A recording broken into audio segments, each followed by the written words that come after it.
he has started recording. If you can also start recording, David, but I see that your internet connection is very poor. Since Frederic has already done some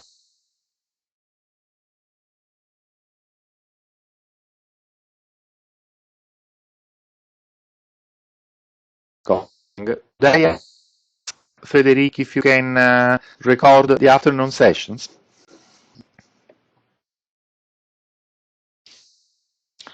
Okay, I'm going to, he's not hearing now. I'm going to send him, right. Okay. Okay, Frederic, so in order to record, you go to Tools, Actions, and you choose Record Session. You leave the default value for everything, which is point of view and quality settings, and you press record. That's it. So I'm going to give the floor to Lincoln as soon as you confirm that you have started recording. Yes, thanks.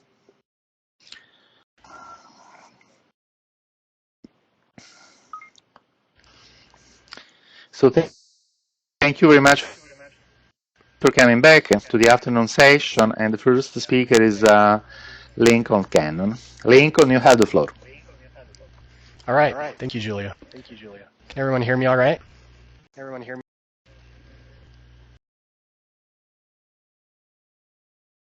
Good. Like the other day, I'm going to call your attention to the subject of our dead. The founder of Mormonism, Joseph Smith, gave a sermon on that same subject a few months before he was killed. And he dedicated that sermon to his dead friend, King Follett. Today I'm going to share with you an interpretive variation on that sermon in memory of my father, Lane Cannon. He was among the inventors of the word processor, an early engineer of software that became WordPerfect, and eventually was the vice president of engineering for the business of that same name. November 27th of each year would have been his 61st birthday, but he was consumed by repeated cancers and died 13 years ago at age 48. Most, if not all of you, have also lost friends, so I feel to speak on the subject of our dead generally and offer you my ideas of consolation. I ask sincerely for your hope and trust that I may speak truth, particularly of the sort that carries conviction to hearts and minds of its trustworthiness. Truth of the sort we should hate to the extent we don't discover it, so that even if you happen to think it's not true yet, you'll forgive me for thinking it is, and join me in the work to make it so. Trust, at least, that my voice could be true. Relax inclinations to skepticism and let hope inspire a strenuous mood. That is powerful and effective prayer. There's strength here, and I'm confident our prayer will matter. Before I enter fully into the subject of our dead, I'll provide some context. I wish to go back to when gods, without beginning, find themselves making worlds without end. There's the starting point for us to look to. To understand the subject of our dead, we must start with an understanding of God. If we start right, it's easier to go right. But if we start wrong, we may go wrong, and it would be hard to get right. There are few in our world who understand rightly the nature of God. The great majority of humans comprehend little about their relationship to God. So they know little more than the beast, little more than to eat, drink, sleep. That's all humanity knows without inspiration. And I mean that by definition, not hypothetically. The beast eats, drinks, sleeps, and knows nothing more about God. Yet it knows as much as we, except to the extent we comprehend God. If humans don't comprehend God, they don't comprehend themselves. I want to go back to when gods, without beginning, find themselves making worlds without end, and so lift our minds to a more lofty sphere and a more exalted understanding than what the human mind generally aspires to. I want to ask this group, each of you, to answer this question in your own heart. What kind of being is God? Put aside creeds and dogmas Ask yourself, turn your thought into your own heart, and ask if you've seen, heard, or communed with God. I repeat the question, what kind of being is God? Do you know? Have you seen, heard, or communed with God? Going forward, the question will perhaps occupy your attention more than before. If any of us can explain or convey an understanding of God so that the aesthetic seals itself in our hearts, then we should never again speak or act against prophets. But if all fail, we should renounce any pretension to inspiration or inheritance of revelation, and welcome each other in every form of sinners or crackpots, hailed as friends, no longer a fear of the religious or fools to the irreligious. In any case, if we're all honest enough to renounce our pretensions when our ignorance is shown, we'd all be as bad as each other. We might as well shun you as me, and if that's justified, where would be the end? Who wouldn't suffer? But we shouldn't oppress others for their religion, if it doesn't call for oppressing us. Everyone should have the right to be a false prophet or a true one. Indeed, as Moses says in the Bible, I wish that all were prophets. In that spirit, we're going to inquire after God, to know and be familiar with God. And if we succeed, then we'll also know something about prophecy. So let's go back to when gods, without beginning, find themselves making worlds without end, to show the kind of being God is. What sort of being was God? I wish the world could hear it. God was once as we are now, and is a post-human. That's the great secret. If time and space opened to reveal the God whose power created our world and innumerable others, if we were to see God here and now, we would see post-humanity. Pre-humanity evolved within the contours of its environment. Humanity projected itself on that environment, and post-humanity realized that projection. The gods created worlds in their own image, watched those things that they had ordered until they obeyed, and thus created humanity in their own image. In order to understand the subject of our dead, for consolation of those who mourn the loss of friends, we must understand how God came to be. I'm going to tell you how God came to be God. We've imagined and supposed that God was God forever. I reject that idea, and so should you. God was once like us. God, our Creator, yes, lived in a world like ours. These are incomprehensible ideas to some, but they're simple. The first principle of the gospel of Christ is to trust in God, and not just any God, but rather the God that was once like us. That's Jesus' good news. And I wish I could tell it to the fundamentalists like an archangel from the apocalypse, so their dogmatizing would cease forever. What does Jesus say? The Son can do only what he sees his Father doing. As the Father has life in himself, so has he granted the Son to have life in himself. What does Jesus do? He lays down his life, and he takes it up again. Only what he sees his Father doing. Do the fundamentalists believe it? If they don't, then they don't believe the Bible. Now this is eternal life, that they know you, the only true God. And we've got to learn how to be gods ourselves, the same as all gods have done before us, by going from one small degree to another, and from a small capacity to a great one, from compassion to compassion, from creation to creation, until we can resurrect our dead and are able to live in everlasting love and light as do those who live in everlasting power. And in these times of accelerating change, this proposition is serious. These are the first principles of consolation.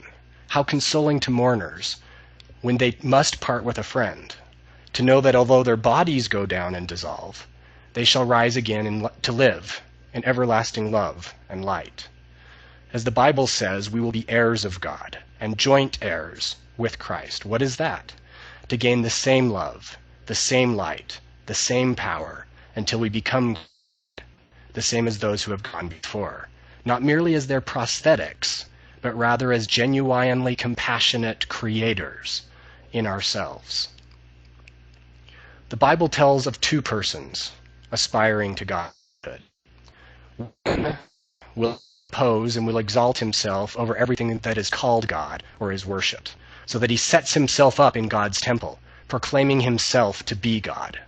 In contrast, Jesus, being in the very nature a God, did not consider equality with God something to be used to his own advantage. Rather, Jesus says to his Father, I have brought you glory on earth by finishing the work you gave me to do. And now, Father, glorify me in your presence. Jesus exemplifies godhood not egotistically, but rather altruistically, in cooperation with his Father, so that they would be glorified together. Likewise, Jesus says to his disciples, I will do whatever you ask in my name, so that the Father may be glorified in the Son. You may ask me for anything, and I will do it. If you love me, keep my commands. So Jesus further exemplifies and invites us to cooperative altruism. Love post-humanity with all your heart and with all your mind. This is the first and greatest commandment. And the second is like it. Love humanity as yourself, not as being human, but rather as becoming post-human. Trust in and change toward post-humanity. These are the first principles of the gospel of Christ, about which so much has been said. When we climb up a ladder, we must begin at the bottom and ascend step by step until we arrive at the top. And so it is with these principles. We must learn the first before learning others. Even as we change, transfigured or resurrected to post-humanity, we will continue to learn. For now, we don't even have the anatomical or environmental capacity to comprehend our Creator. I suppose I shouldn't speculate excessively beyond what experience and logic warrant. If I do, rationality itself will cry treason and start ridiculing me. So I'll turn to old-fashioned logic for a while. I'll comment on the simulation argument. I want to analyze. As the philosopher wrote it, at least one of the following propositions is true. 1. The human species is very likely to go extinct before reaching a post-human stage. 2. Any post-human civilization is extremely unlikely to run a significant number of simulations of their evolutionary history or variations thereof. 3. We are almost certainly living in a computer simulation. It follows that the belief that there is a significant chance that we will one day become post-humans who run ancestor simulations is false, unless we are currently living in a simulation. The argument can be generalized to all feasible creation mechanisms, whether they be computation, terraforming, or cosmoforming, or even resurrection itself, which from the inside could be indistinguishable from the others. If you disagree with logic. Logicians can do no more than I'm telling you. Thus it follows that belief will one day become post-humans who create worlds or resurrect the dead is false, unless we are currently living in a created world. I want the atheist transhumanists that ridicule religion to understand, so I'll simplify. We almost certainly will not be the only or first to create worlds like those in our past. Without beginning, gods find themselves making worlds without end. Some suppose contemporary science and technological trends will make us the first gods, but they're wrong. The logicians say, if you trust in anything not warranted by experience and logic, we'll cry treason. Yet how can we escape extinction except God be with us? Reason binds us. As we've looked at the world, we've found life everywhere. Yet as we look at the heavens, not recognizing post-humanity, we are tempted to despair. If humans are probable, then we are destined for extinction. That is the conclusion warranted by experience. And that is the conclusion warranted by logic, unless post-humanity already exists. I'm grateful for logic, but I'm also grateful for that sublime aesthetic in our hearts, which encourages our will to post-humanity. Logicians, reason with me. If God does not exist, we will not become God. Without beginning, gods find themselves making worlds without end. When we start this way, we start to learn about the living God, transcendent and immanent, what we should worship, and how we should worship. We approach godhood. And we ask not just anyway, but rather we ask so as to receive answers, both with our voices and with our actions. The heavens unfold to us, and nothing is withheld. Whether there be one God or many gods, they are discovered and created. If there are bounds to the worlds, they are discovered and created. When we are ready to come to God, God is ready to come to us. Now, why do so many of the religious say that God created the world out of nothing? The reasons are creeds and dogmas, which make it blasphemy to contradict their idea. If you tell them that God made the world out of something, they'll call you a fool. But we've learned to know more, and the sublime aesthetic in us would do more. So I'll associate myself with that. You ask the religious why they say the world is created out of nothing, and many will answer, doesn't the Bible say God created the world? And they infer from the word create that it must have been made out of nothing. Now, the word create came from a Hebrew word that does not mean to create out of nothing. Rather, it means something like organize or shape, as we would organize materials to shape a ship. Hence, the Bible suggests God had materials to organize the world out of chaos, chaotic matter and energy. Matter existed from the time God existed. Matter can never be destroyed. It may be organized and reorganized, but not destroyed. It had no beginning and can have no end. I'll mention another subject, which is calculated to exalt humanity. But I can't say much about it. I'll just touch on it because time won't permit more. It's associated with the subject of the resurrection of our dead. The soul, the spirit, or the mind. Where did it come from? Most theologians say that God created us from nothing, but we shouldn't believe it. The idea lessens humanity. I'm going to tell of things more noble. We say that God has always existed. Who told us so? How did it get into our heads? Who told us that humanity didn't always exist? Well, humanity has always existed in potential and pattern. God created our world and our bodies from cascading causes. How does it read in the Bible? It doesn't say God created us from nothing. It says God formed a man from the dust of the ground and breathed into his nostrils the breath of life, and the man became a living being. Humanity, in the broadest sense, has always existed with God. So when we mourn, what have we lost? Our friends are only separated from their bodies for a moment, as it were, and they still exist in cascading effects on our relations and our minds, the same as we do, although temporarily less empowered than we are. This is the immortal aspect of humanity. Is it logical to say that our minds are immortal, and yet that they had a beginning?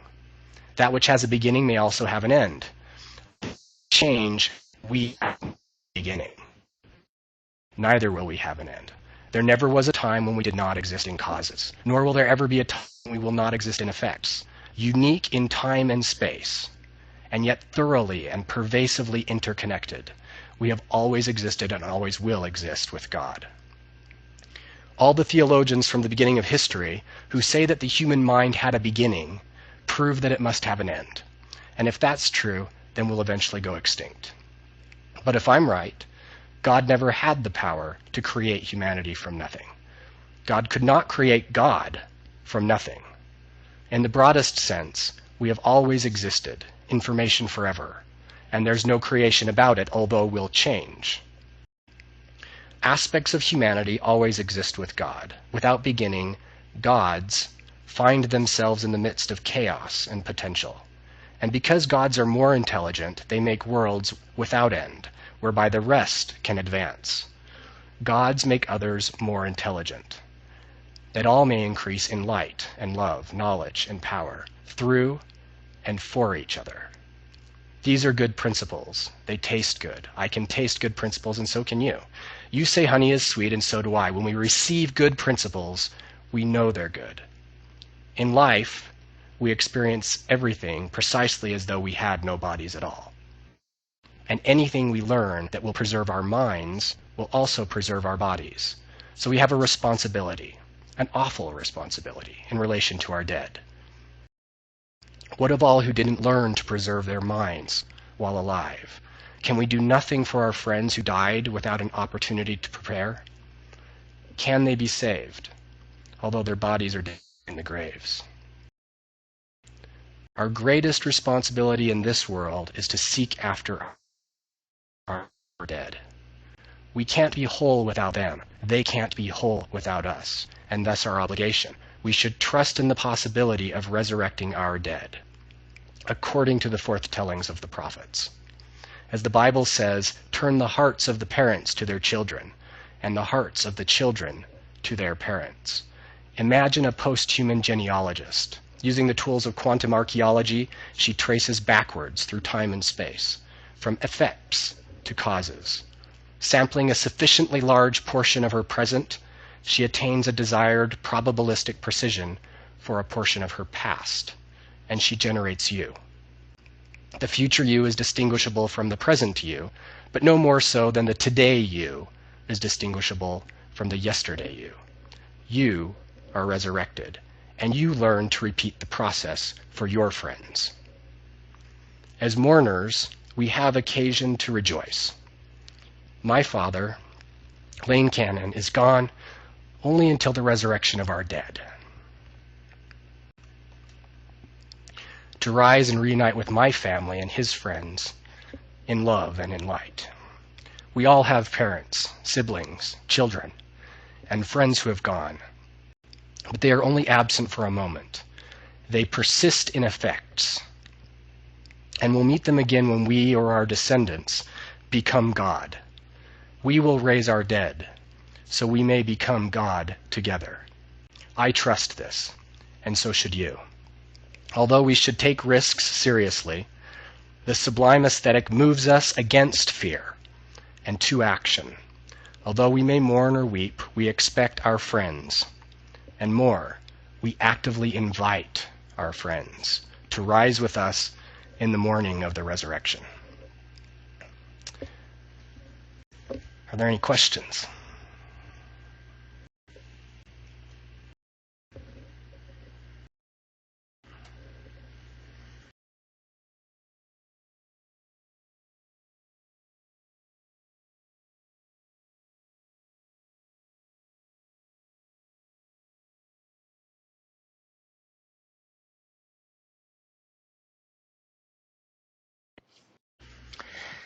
Something that you can do to read the question, you click on the question and it should stay there instead of moving on the screen. Oh, thank you. All right. So the first question I see, in your God hypothesis and in your position of this God, does God punish, and could he punish eternally?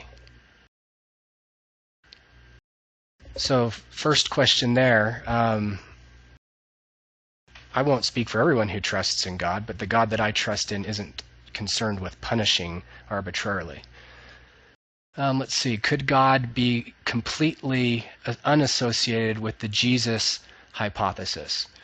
Yes, I think there's lots of God hypotheses that can be unassociated with the Jesus hypotheses, although I think that narrow understandings of the Jesus hypothesis are not nearly as useful as broad understandings of the Jesus hypothesis, and that those broad hypotheses related to Jesus are quite compatible with many religions that don't use the word Jesus. That's a long topic. If you guys want to ask more questions about that, I could dig into that more. How do you deal with others who adhere in their God hypotheses and yet completely disagree with you? We talk about it. I'm not going to kill them if that's your question. Can I be free to not associate with God and yet remain not condemned? Absolutely.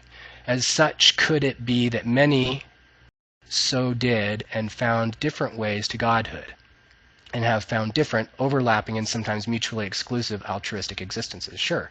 And if so, in what state of agreement, love, mutual blindness, feud, or stubborn resentment do they remain? My opinion on that relates back to what you call the Jesus hypothesis. For me, the Jesus hypothesis, or what I would call Christ, is about overcoming those disagreements, those tensions, those conflicts between our minds and our bodies and our relations and our worlds that is the atonement of Christ that Jesus and his disciples taught us in the Bible. So overcoming those disagreements is what Christianity should be about, so far as I'm concerned. And if the ascension hypothesis common in transhuman thinking is true, and we may evolve to a fully transcended state, how can we be singular when the nature of evolution seems rather to be great diversity? I don't think that we need to be singular in any monolithic, narrow, absolute sense. I think there's a kind of unity that arises from complexity. In fact, I would argue that complexity itself can't develop without a foundation that permits it. The world that we live in now is probably the most complex in the history of humanity, certainly is the most complex in the history of humanity. And the only reason it can exist is because of a great deal of cooperation, more than we've ever had in the history of humanity. So that cooperation, that unity underlies that great complexity and diversity. If I didn't get to your questions well enough, I'd be happy to revisit some of those.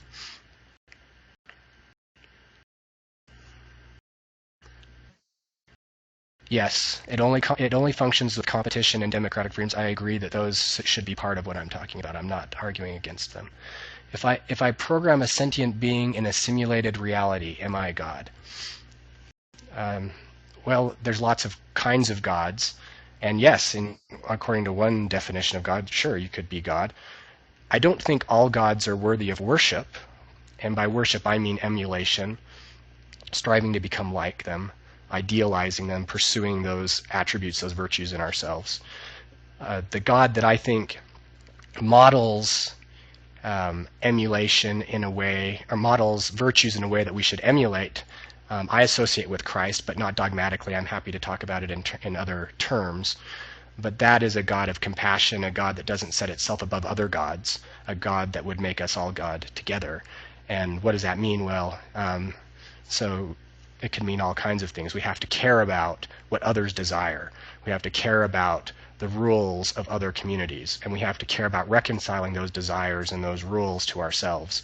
That, for me, is what it means to be Christian. If I program competition, it seems to me far more likely that evolution predates any God than that God predates evolution. Comment.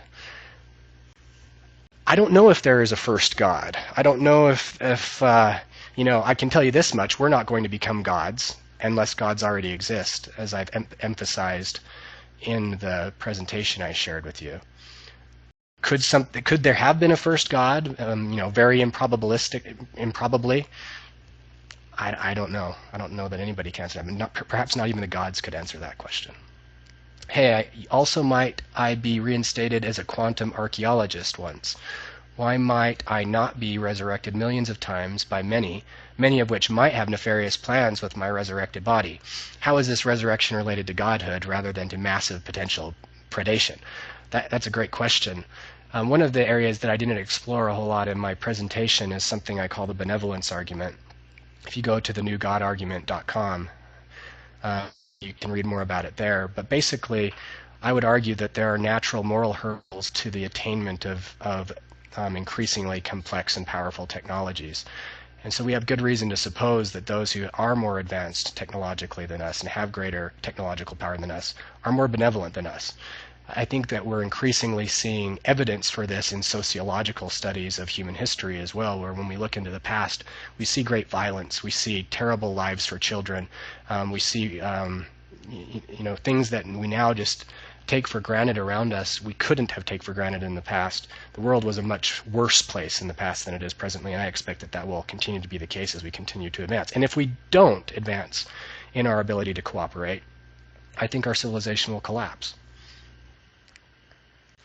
Let's see. Calling the first cause God is simply growing tired and saying God did it. Yeah, I'm not talking about first causes. I don't concern myself with them. There may be a first cause, there may not. I have no idea. I suspect there might not be one. But where did this God come from when we hear God was not always the ultimate post-human. There must logically be an original reality rather than turtles all the way down. No, not necessarily. Logic does not entail there must be an original or a first. It also doesn't entail that there wasn't an original or first. I simply don't know the answer to that question. In practice, is there any difference in what we do or what is important, whether we are original, becoming of gods, or are new variations of original conditions? Wonderful question, a very practical question. Should we behave any differently if we are the first or if we're not the first? I don't think that we should. I think either way, we should be acting with the benevolence required to increase the complexity and power of our civilization so that we can benefit each other and become those gods that all of human religion for millennia has aspired to through their worship. Now, that being the case, we're not going to do it unless gods already exist.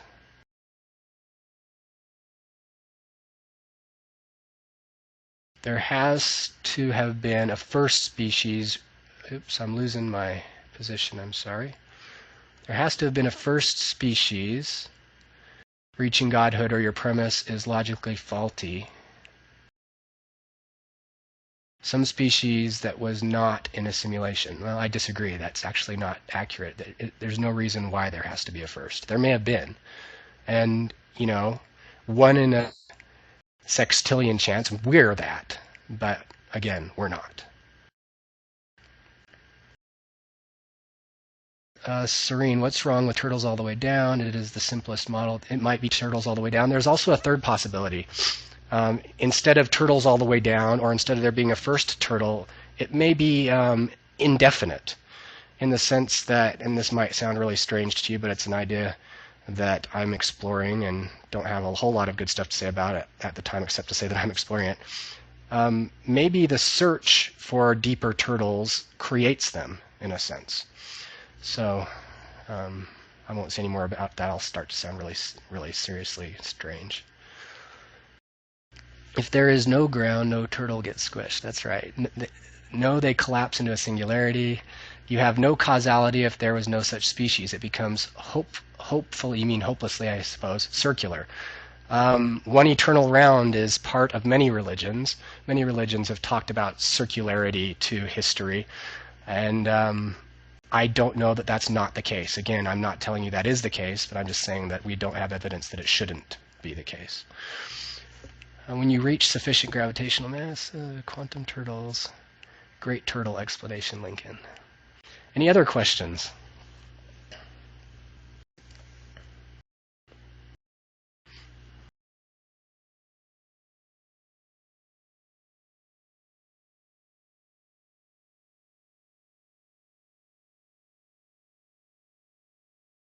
All right, Julio, I think I'm finished.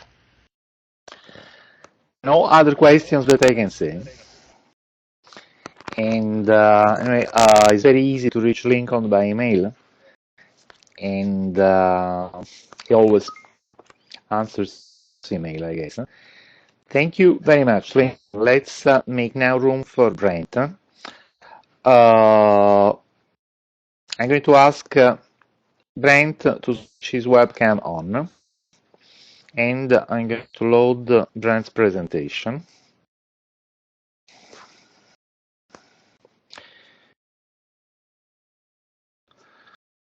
Okay, so Brent goes here, and David, the PowerPoint goes here.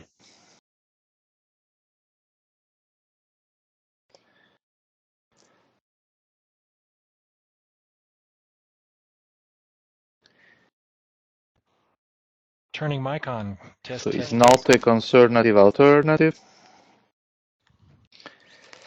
Is it this one?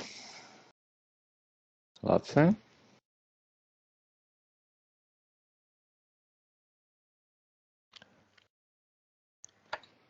Can I get some? Can you hear me? Yes, no? That's it.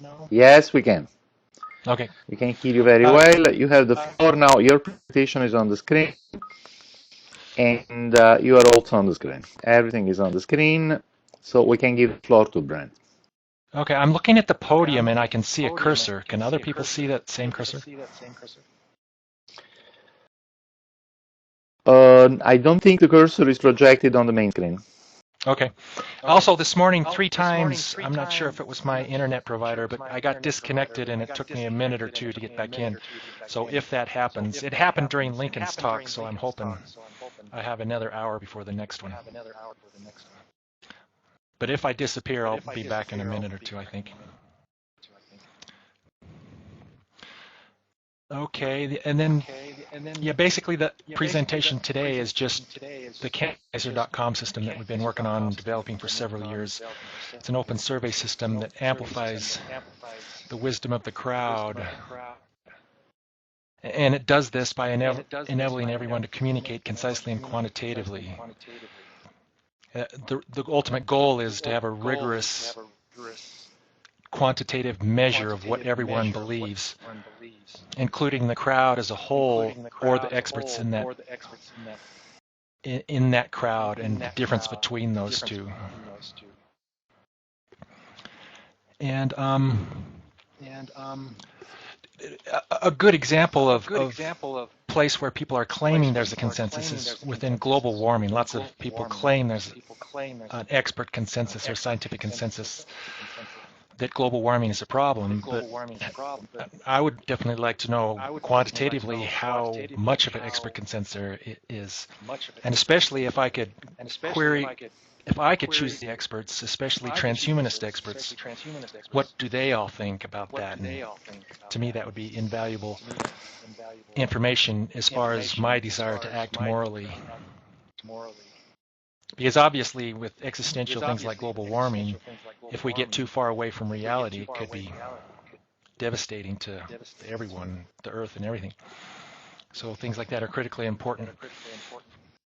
But one of my personal favorite topics is consciousness itself, that many the things that we've been talking about here, what are we, what is consciousness, what is identity and all that. And as I studied these views, I could see some consensus views that I understood and made sense to me, but it seemed like there was a lot of people critical of those views.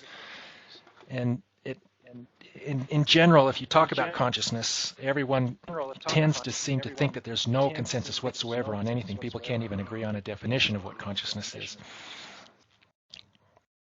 And basically the critical peer-reviewed articles are basically all critical of each other.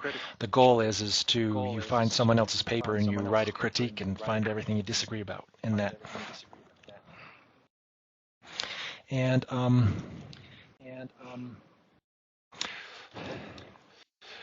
But the early results that we're having with this consciousness survey project have dramatic different results than what other people have come up with, previous surveys and stuff like that. And it's surprising to me how much consensus is emerging from what we have so far. It's obviously far from a comprehensive survey, but I've been trying my best to capture and get other people in different camps, if there are any significant ones that have a large amount of consensus, to canonize their view. But the one that's emerging, there seems to be lots of experts willing to contribute and join and support and promote that idea versus any other theory that I've seen so far. And it leads me to believe that there's a possibility that within this theory of mind field, there could be more consciousness or more consensus on a few critically important things than there is actual consensus that people think exists around global warming. But the bottom line is, wouldn't it be great to know definitively so that no one could doubt or disbelieve? And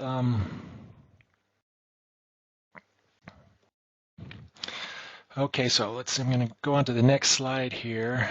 Okay. I'm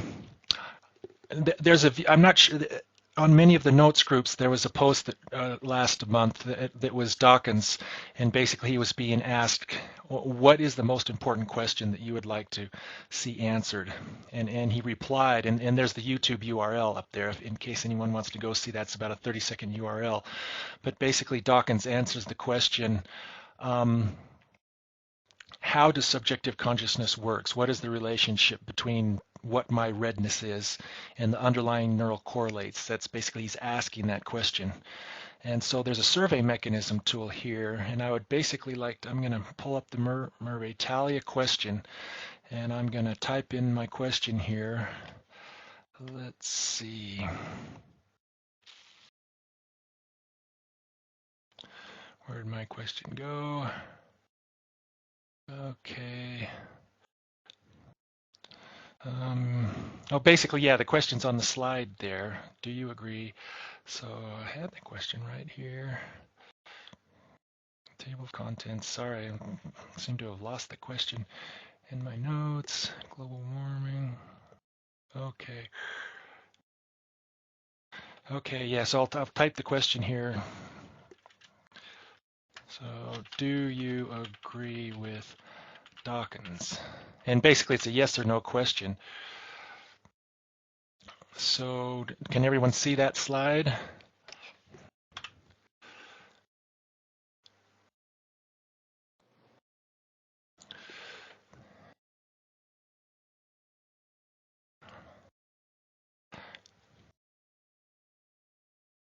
I just submitted that survey question. I'm wondering if anyone can see it. I can't see the results. When I did it previously, it came up and I could see the results, but I'm not seeing that now. It's right here. It depends on where you click on the screen. I'm going to try to raise it so everybody can see it. So if everyone can see it, just tell So me what the far, score is. have 1, 2, 3, 4, 5, 6. 6 yes, 4 no. Okay, interesting. I'm going to raise it a bit. But yeah, basically the question is, and I'm in that camp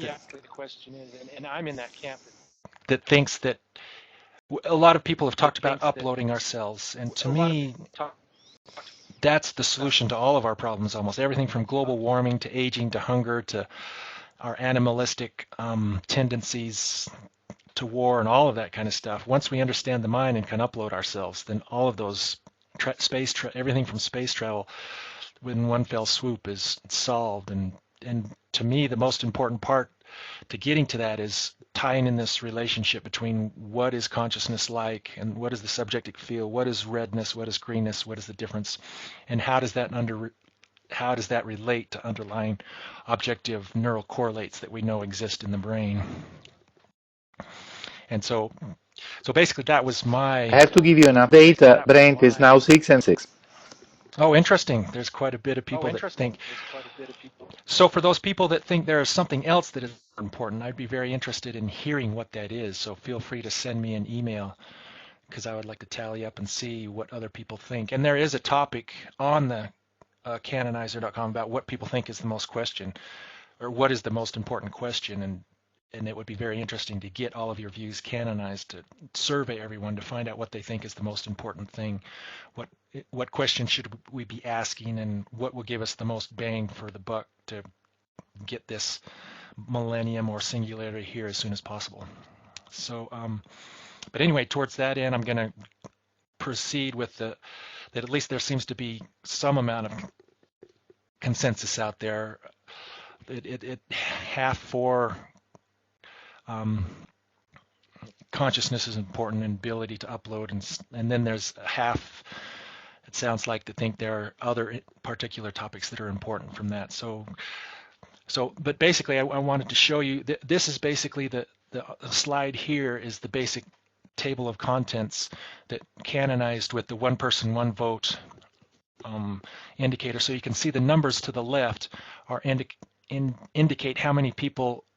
At the top is theories of mind and consciousness. That's the survey topic itself, and there's about 36 people that have participated in this survey.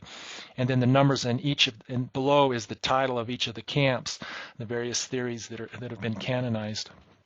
And so you can see at the top level 32 or 33, and then basically if you vote for more than one camp, it allocates your vote accordingly. So when you see fractional numbers, that just means a person may have joined that camp third choice or something like that, and then it totals them all up. So at the top you can see, and basically another critical part about building consensus is everyone, when they get together and talk, as soon as they agree on something, they stop talking and then they find something else to disagree on, no matter how trivial and unimportant it is. And that's where everyone seems to spend all their time, both in the literature and everywhere else. And it becomes an infinite yes no argument that becomes very childish. And so the goal here is instead of just eternal yes no trying to convert everyone, let's just canonize everything and survey everything and find out concisely and quantitatively what everyone does believe. And an important part of building as much consensus as possible is the ability to push those disagreeable things that you find out of the way to lower level camps, so that the more important things can rise to the top and get canonized and say, this is the most important and this is what we all agree on. And so that's what this outline format represents. So at the top level, the most fundamental question about consciousness is it approachable via science? And you can see there that 33 of the 36 people are in that camp, and then you see some onesie-twosie camps below, such as consciousness is of divine origin or unfathomable apart from God. And so clearly that gets that out of the so you establish that right up front, and then immediately under that, with almost as much consensus, is what the experts recently decided to call representational qualia theory. And you can see there are 24 of the 35 people that are supporting in that camp. And basically the representational qualia theory is much like the idea that James Hughes talked about this morning about the self being a narrative fiction, because basically representational qualia theory is the idea that there's the world around us that is the initial cause of the perception process, and the final result of that perception process is our knowledge of that world, and that knowledge is something in our head. And the strawberry that we're looking at is reflecting 650 nanometer light. That's the initial cause of the perception process.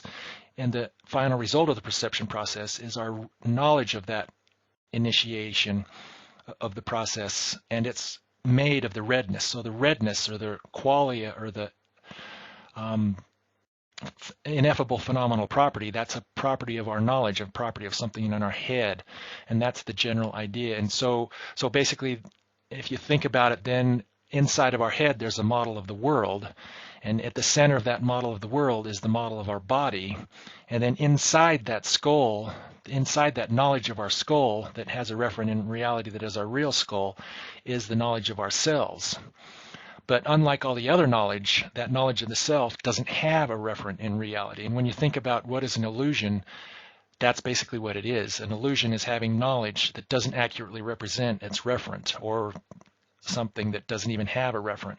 So it becomes an illusion. But still, even if you consider it an illusion, your knowledge of yourself is still very real, and it still exists. And the theory basically predicts that that is what our spirit is that knowledge of ourself that does not have a referent in reality.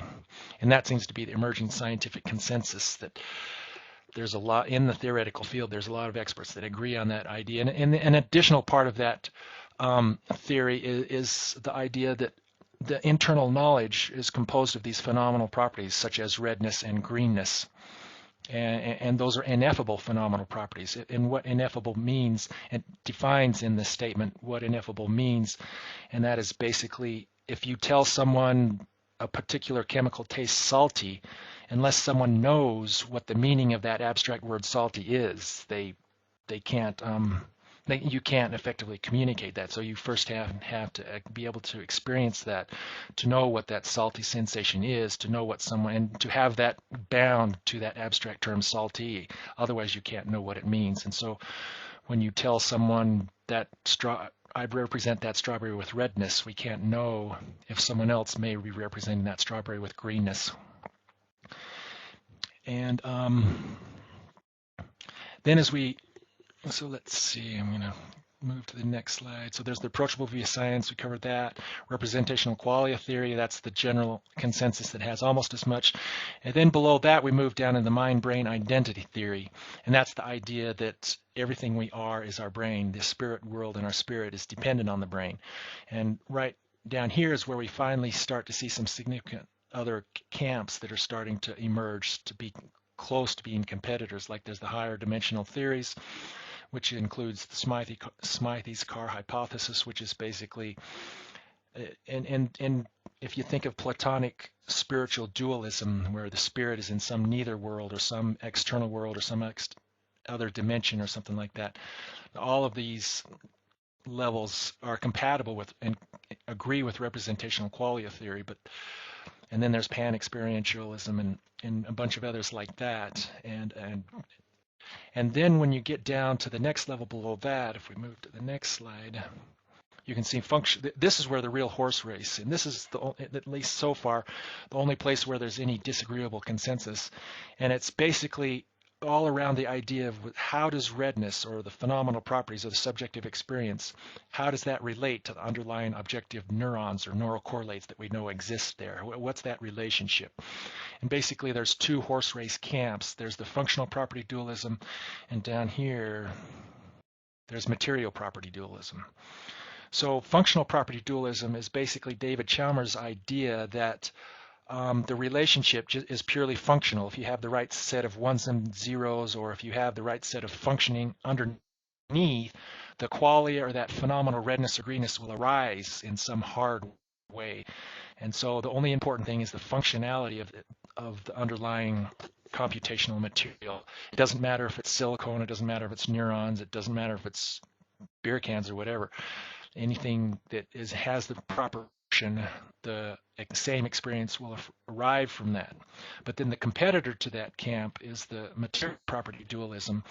And that's basically the idea that there must be some substance in the matter, perhaps some chemical substance that actually has a redness property. We oftentimes think of the strawberry as having a redness property. It's similar to that, but instead of the strawberry having the redness property, it's our knowledge, some chemical in our brain or some component, some neuron composed of some material, if it's in the right state, it has a redness property.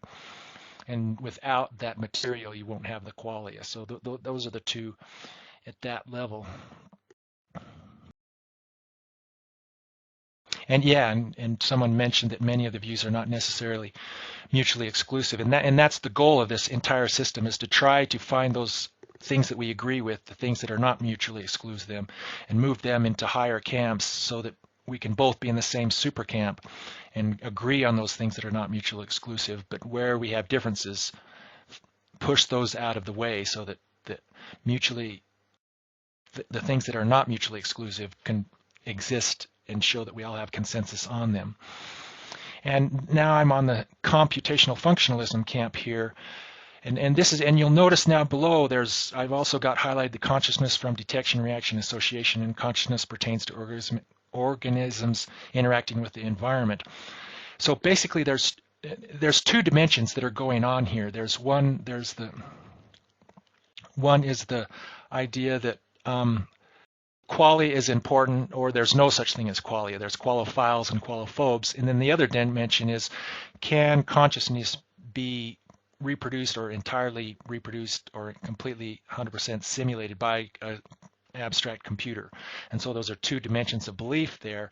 And so the current consensus is that the qualia is the most important, and that's why that's included in the representational qualia theory.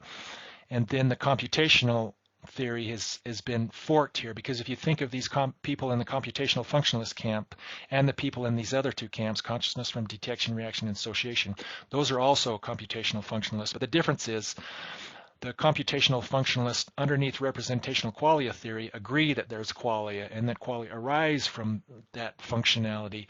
But the people outside of the representational qualia camp are people that believe in everything about consciousness can be simulated, but there is no qualia, or qualia isn't important, and that's the difference of the camp. And if enough consensus around that computational qualia showed up in the survey, they could potentially request to the survey process and say, in other words, let's say Daniel Dennett and and I'm trying to think of some other qualophobe people, and there's probably a lot of people in this audience that believe computers can be entirely simulate everything about consciousness. Minsky, yeah, someone mentioned Minsky. That's true. He's a good one. If all of those people joined, and if these camps got together to merge and come up with a concise definition of what they all agree on, then those people could propose that there's a consensus that computational functionalism is more important than the qualophile-qualophobe distinction, and they could request that the whole structure be inverted and that computational functionalism move into the spot where representational qualia, the representational qualia theory.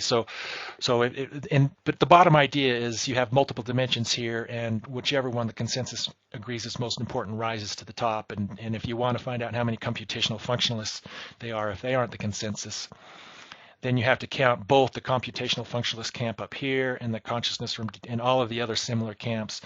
And the goal is to and currently that camp isn't as well developed, obviously, because their views are spread across multiple camps and they all have different names. And to the degree that that exists, the ideas don't become as relevant, and it's basically the idea that in order to get your ideas out, if you agree with anyone, you have to work together to communicate and unify your language and talk about it in a consistent way so the rest of the crowd can understand what it is you're trying to say.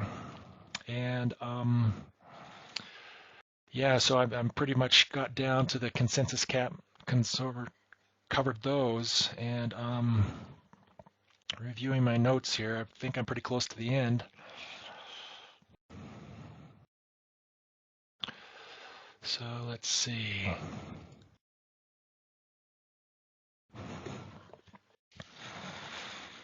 So yeah, I think that's pretty much all I had for today. So I'm ready to turn it over for questions.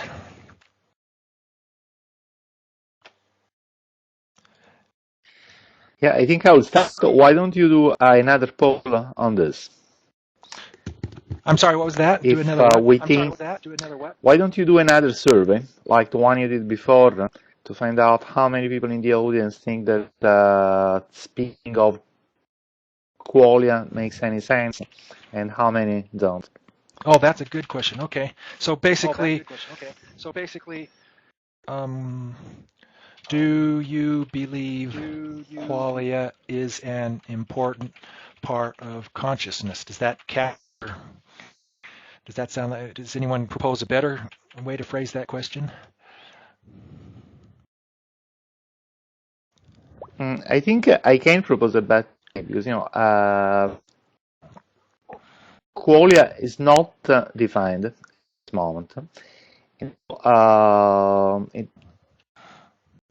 doesn't make much sense to ask whether something which is not defined is an important part of something which is more or less well defined like consciousness. I would raise the question like, believe it makes any sense to make such a fuss about qualia?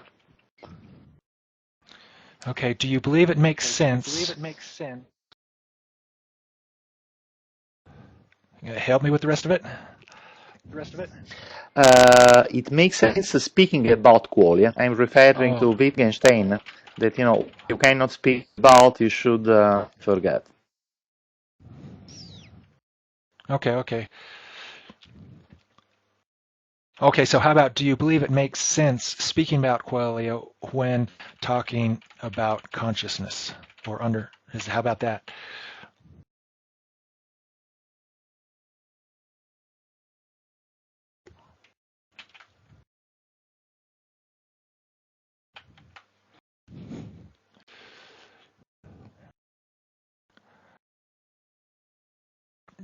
Julio, do you like that version of the question? Someone's asking, is the idea of true qualia bunk? Is that? Oh, okay. Are qualia necessary to understand consciousness?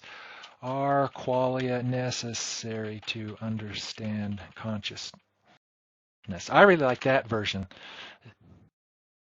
Anyone object to that?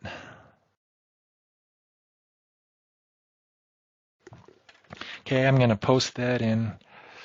Oh, wait a minute. Cancel. So let's see. So meeting, tally a question. Okay, so V there. Okay, here we go. Hide results until voting is closed. Okay, so ask everyone. There we go.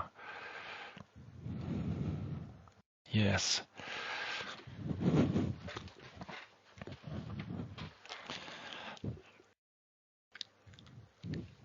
And I'm not seeing the results there, so what do I have to do to see the results? Are they up on the wall somewhere? I'm going to try sitting in a chair, see if I can see the results.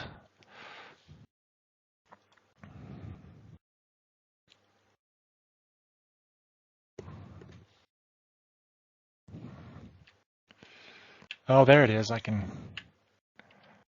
see the results.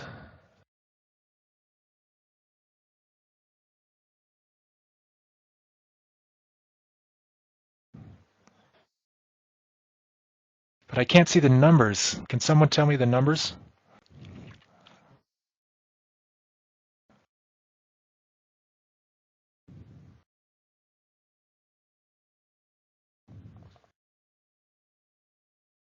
Look equal to me.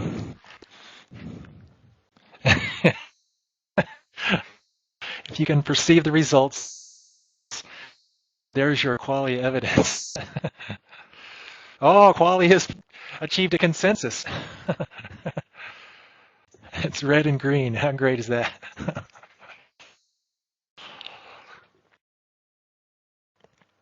And basically the whole idea here is with in my opinion, there are lots of popular people, and the no camp is a popular camp, but I think there's a bunch of theoretical experts that study and think about this, and their consensus is yes, qualia is important, and I think they have very clear definitions of what qualia is and what ineffable properties are. Let's see, I'm trying to read this stuff as I talk. Let's see, it seems to me that qualia are an attempt to resolve the subjective-objective dichotomy when it seems as if we have no direct access to reality, but only access through the model that is generated by our brains and informed and updated asynchronously by perceptions. Yeah. I guess Julio's having a connection problem. God's punishment for not believing in qualia. But anyway, yeah, and for the qualophobes that believe there are no qualia, I would challenge all of you to read the arguments read the definition of basically in the representational qualia theory camp. They define a phenomenal property, an ineffable phenomenal property, such as redness or greenness. And the reason what it means to be ineffable is it means you don't know how to interpret the 650 nanometer light that's landing on your eye to tell you what the original thing is like, what is phenomenally like. For example, let's say glutamate is what it has that has our redness property in my brain. But yet if you shine light on glutamate, it's going to reflect white light. And so if you interpret glutamate as having a whiteness phenomenal property, that's going to be a misinterpretation of what it is phenomenally like, because that's what my brain uses to represent 650 nanometer light, and I experience that as redness, even though if you shine light on it, it reflects whiteness. And the fact that if we interpret that as whiteness, we're misinterpreting it, and that's called the qualia interpretation problem, and that's what makes ineffable phenomenal properties blind to cause and effect observation. And there are descriptions of how to get around that, what scientists need to do to discover that and reproduce that in other people's minds, in essence effing the ineffable and those kinds of things. So I would challenge you to understand what it is the expert consensus are saying about that, and if you disagree with any of that, then canonize your views and find out how many other people agree with you and why you think it's bunk or why it's not important, and let's measure this going forward, because obviously the camp is predicting that science is about to make one of the greatest discoveries of all time, the relationship between these redness and greenness and the underlying neural correlates that have them. And once they do that, they'll be able to F those phenomena to other people, and I'll be able to communicate my redness to you, and you'll be able to experience that. And the many possible responses could be, yeah, that's the same as my redness, or no, that's my greenness, or wow, I've never experienced that before in my life. And the prediction is that science is about to achieve that ability, and of course that would falsify the people in the no camp that think qualia is not important. Okay, someone said the problem with qualia is the word does not have clear content meaning. And that's what we attempt to do in the representational qualia theory camp. We give it a concise definition of what it is, an ineffable phenomenal property like redness or greenness, and it suffers from the qualia interpretation problem. And the only way to communicate them is to find out what it has that has that phenomenal property, whether it's the right function, whether it's the right material, and reproduce that in your mind so that you can experience my redness with your redness and greenness all at the same time, and then you'll be able to say, whoa, yeah, that is your redness is my greenness, or your redness is something I've never experienced before in my life. Okay, I'm reading the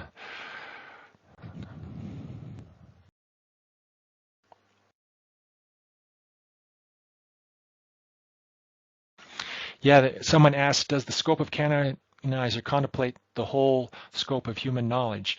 The topic that I have up on the screen there, the scope of that survey topic is consciousness in general, and in specifically, is qualia important? And if qualia is important, what, where, and how is it?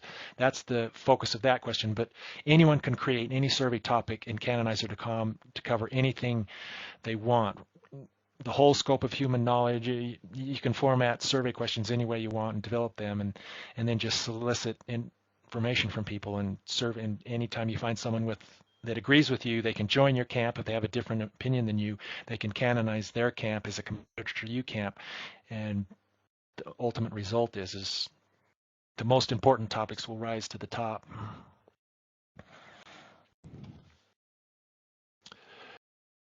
Okay, Julio says, the point is we may be missing some things. Oh yeah, Lincoln is responding to Julio. It's a necessary concept. And Julio says that's exactly why qualia are not a necessary concept. And we must also remember that it is possible that some of us don't really have qualia. And that would certainly explain why some people are in the qualiphobe camp. Everyone that says, no, there isn't really qualia, maybe they don't really have qualia. And that would certainly be consistent with everything we see, right? Maybe they're kind of zombies that have abstract information, and they can pick out the red no versus the green yeses. But of course, until we can ineffable and basically connect our minds up and experience what red and greenness is like for other people, we can't yet know. But the scientific consensus is predicting that we are about to achieve the ability to NF those things and know for sure, and know if the qualiphobes don't have qualia or they're just not thinking about it the right way.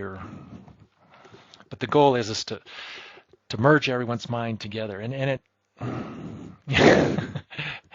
good conversation here. It says, I am not sure what an emergent model of software would consist of either. How do you model emergent properties? Yeah, that's a good question I have. Because David Chalmers admits that if you have any function and redness can arise, redness versus greenness can arrive from the right kind of functionality, what is that functionality and what ties the two together like that? Offense only has qualia among the qualo files. I guess I'm not following that. But anyway, yeah, so it looks like we're just rambling on now. So I'll take my seat here. And yeah, so Buddha nature. Qualia is the new Buddha nature. The expert consensus is conforming around, right? It'd be interesting to see what all the Buddhists think. Have a Buddhist canonizer to see what all the Buddhists think. I don't think I'm Buddha, but interesting comment. Okay, so I'll turn my video off here. Turn my mic off.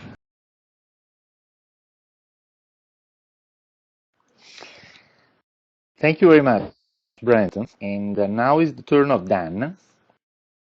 Dan Massey, I have managed to retrieve his presentation. I hope it's the correct one. I'd like to ask Dan to come here. Also to switch the webcam on.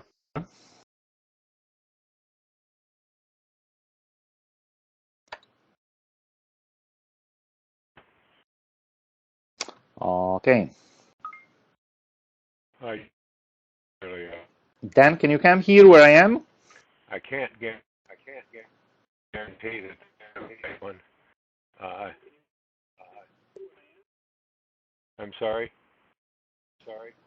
If you can come here Can you hear at the me? podium. Sure, we can.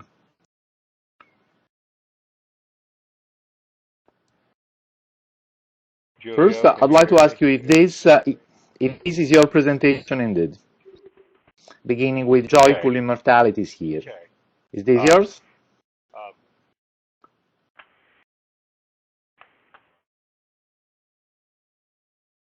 did you happen to know?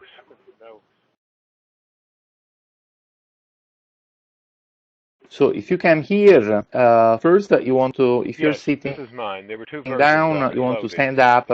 Version 2 is correct one. If you can see the images Okay. of things. This is probably the one you got. Okay, so just come here. Yeah. Stand up. Oops. Sorry, I just lost.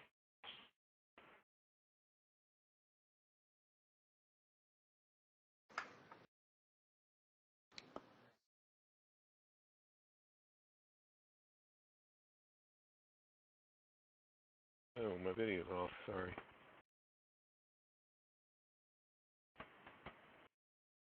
Trying to get. Okay, now your switch video on again, and you Well, I just should haven't managed join to me stand here. up and You should join come me down here at the there. podium.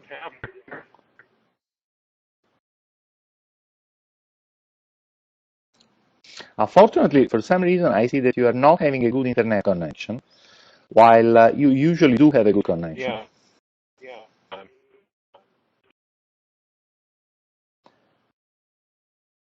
well, I'm trying to stand Uh, up. There you go. There we go. right, huh? Now I got control. Do you see a problem with my connection? I can connect on a different connection if that's a problem. No, I see that your connection is normally green. I think it's red now, which means that somehow the system believes that your connection is not that good. Okay, anyway, your presentation is on the right screen.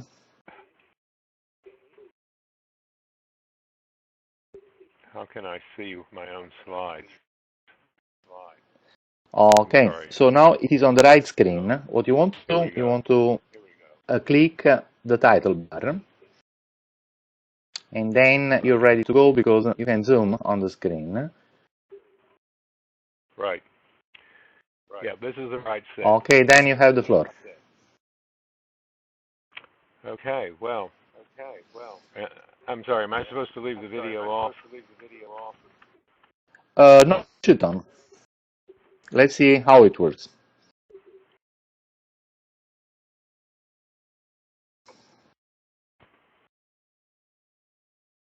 Okay, now you're coming. That's it. Oh, it's quite good, but okay, you have the floor then. Okay. Uh, well, I think that the title is self-explanatory. I'd like to tell you why I believe everything we are talking about and anticipating is in effect here for us to simply claim, but there is some perspective needed on when certain things might be available or possible, and I'll offer an unusual perspective on that, I think. Uh, this quotation, you run away from everything that you fear, so afraid you'll want to be a part of it, is from a song by Adam Lambert, who was a couple of years ago quite well known when he had just won a big TV contest, but it's sort of dropped from the side. But anyway, the concept is really relevant to why I think some of the things I'll be talking about have not achieved much traction so far in human history, and fear really lies at the foot of it. I'm dating myself by saying type hello world there. Whoops, there we go. But it gives me, have I changed the slide?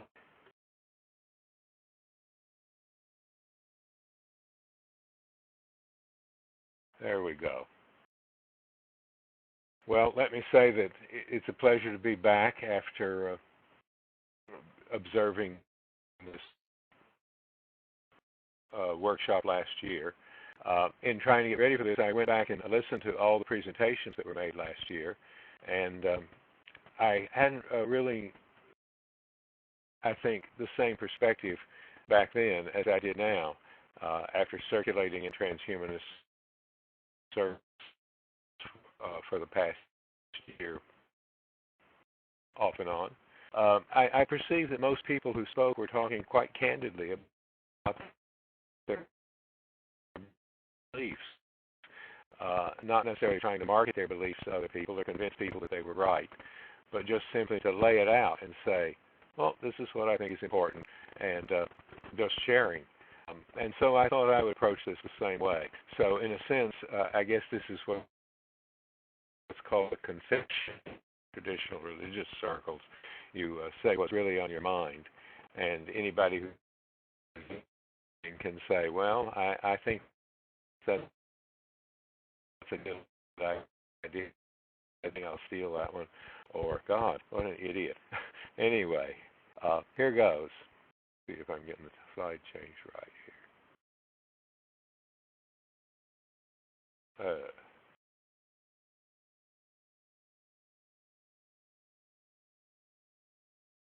Did that change it? Should that change it? Oh, there we go.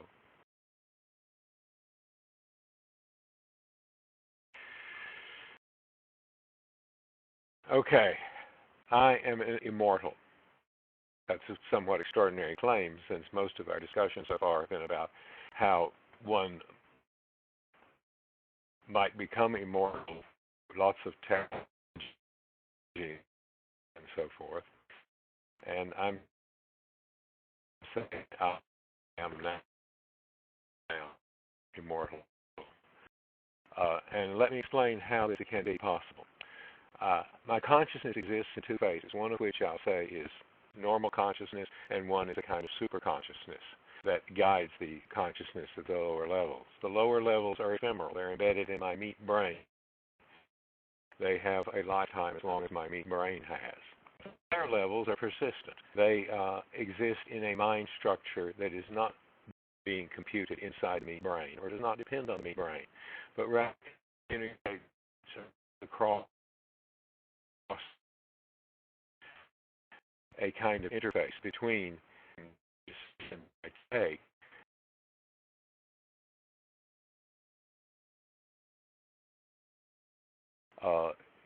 in the physical mind become a part of a permanent record that gets placed in the persistent higher consciousness.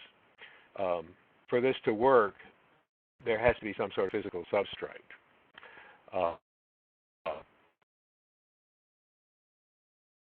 That physical substrate will be associated with my permanent identity. I have a unique identity. I can't be duplicated, but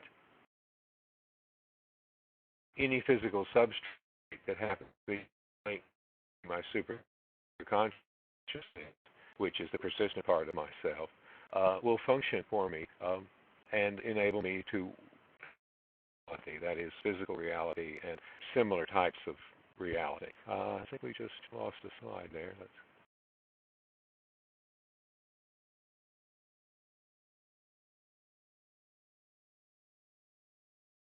That gets switched back.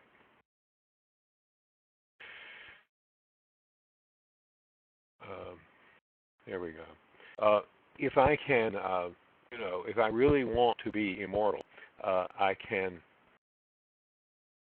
I'm sorry, this is. Someone zapped this and switched it back from I was looking at there, and what I hoped you were looking at. Thank you.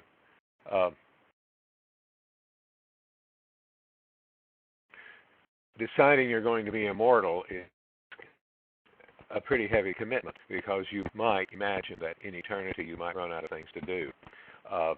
So just to say I'm immortal means really that I am potentially immortal if I'm willing to stay with the program. But even then, I'm still dependent on some kind of body or straight to provide mind function, superconscious.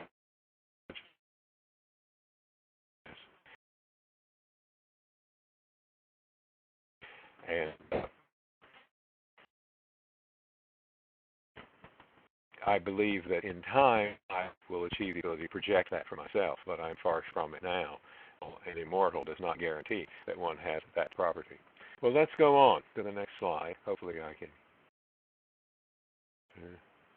Oh, that's going the wrong way. What are you trying to do here?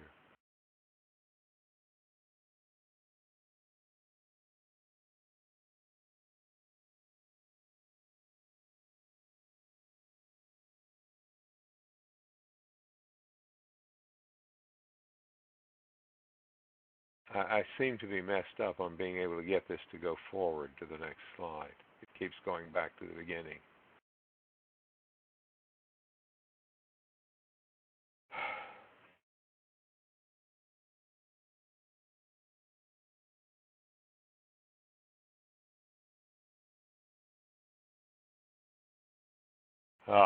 And that was the good news I was trying to get to, is to say, you are also immortal. And to me, this concept of immortality I'm talking about is a perfectly natural progression of being alive in the universe. It's what happens.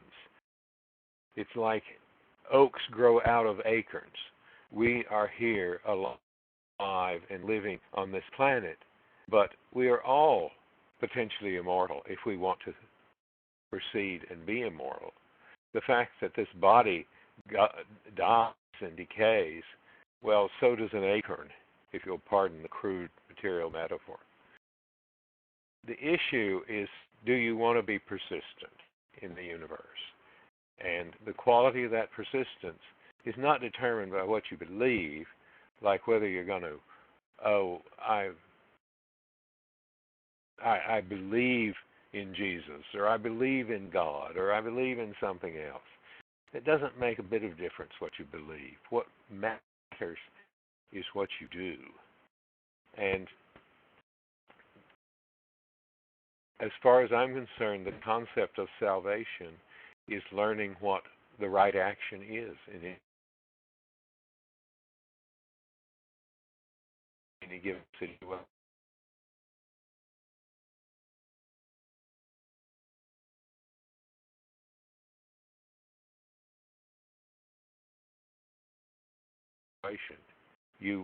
Once you begin this, and you are gradually become aware of your own potential immortality. And as I'm saying here, some do too, just as I said for myself, would make us the final choice and decide, yeah, I am going to be immortal in the universe. Let's see if I can make this go to the next slide.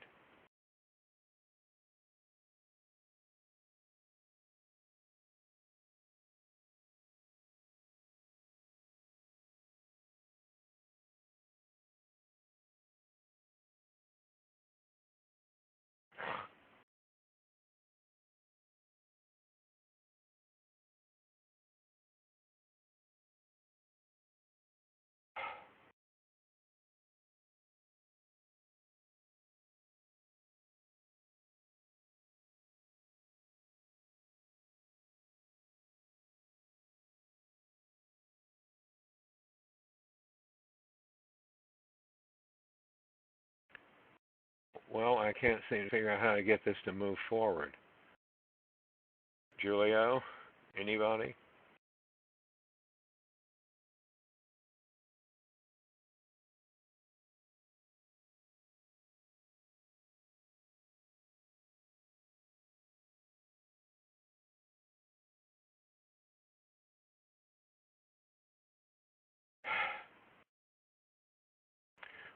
Well, I suppose I could. Oh, here we go.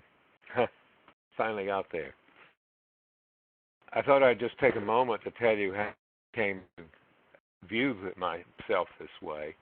and I don't really want this to be a long personal recapitulation, but I basically grew up a rationalist. I have a technological education, degrees in physics and applied mathematics. But when I got into my early 30s, a good time to have a midlife crisis, I started thinking that what I was working with conceptually in terms of my model of the world really wasn't adequate. And I wanted to look around at what other theories and things existed.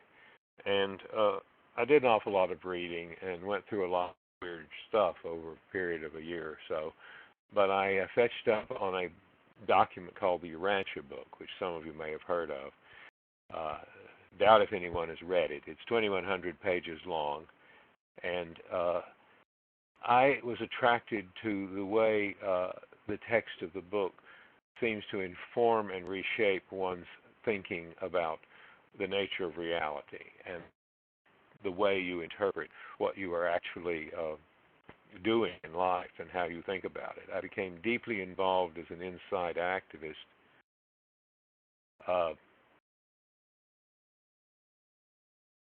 and participated in the management of a readership organization for over 20 years, trying to develop students' book. But what often happens when you start thinking about the world differently is that you come to the conclusion that perhaps you need to be focusing your efforts in other places. And basically, I became increasingly concerned about how to fix the world. And the longer I thought about it and analyzed it, I came to the conclusion that the real problem was a lack of erotic freedom in the world, that our ignorance and refusal to face the erotic in most human societies and bringing out form of repression of the erotic by religions and so forth was really the important thing that needed to be dealt with. And that sort of will lead me to what I sort of call the capsule meme of what I'm talking about today, which is a particular synthesis of a religious and spiritual viewpoint that gets right down to brass tacks and shows a way to transform the human spirit, which centers around basically the worship of sexual joy and freedom as something worthy of worship.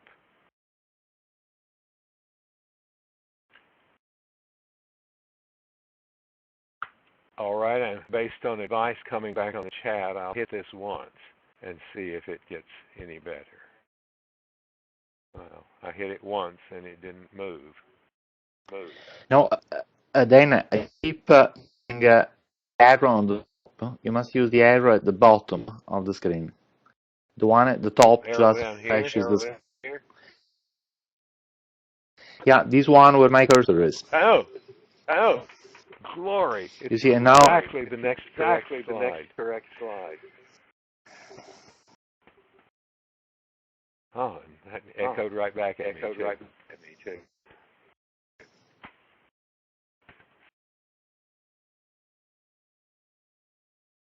All right. Somebody's got a microphone on out there. Okay.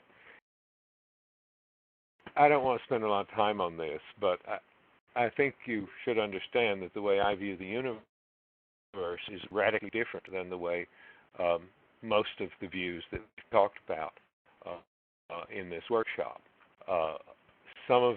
Basically what is on this slide is just a few high points sucked out of the Urantia book. I guarantee you in 2,100 pages there's an awful lot more than this, and there's an awful lot about this. So anyway, not a critical issue.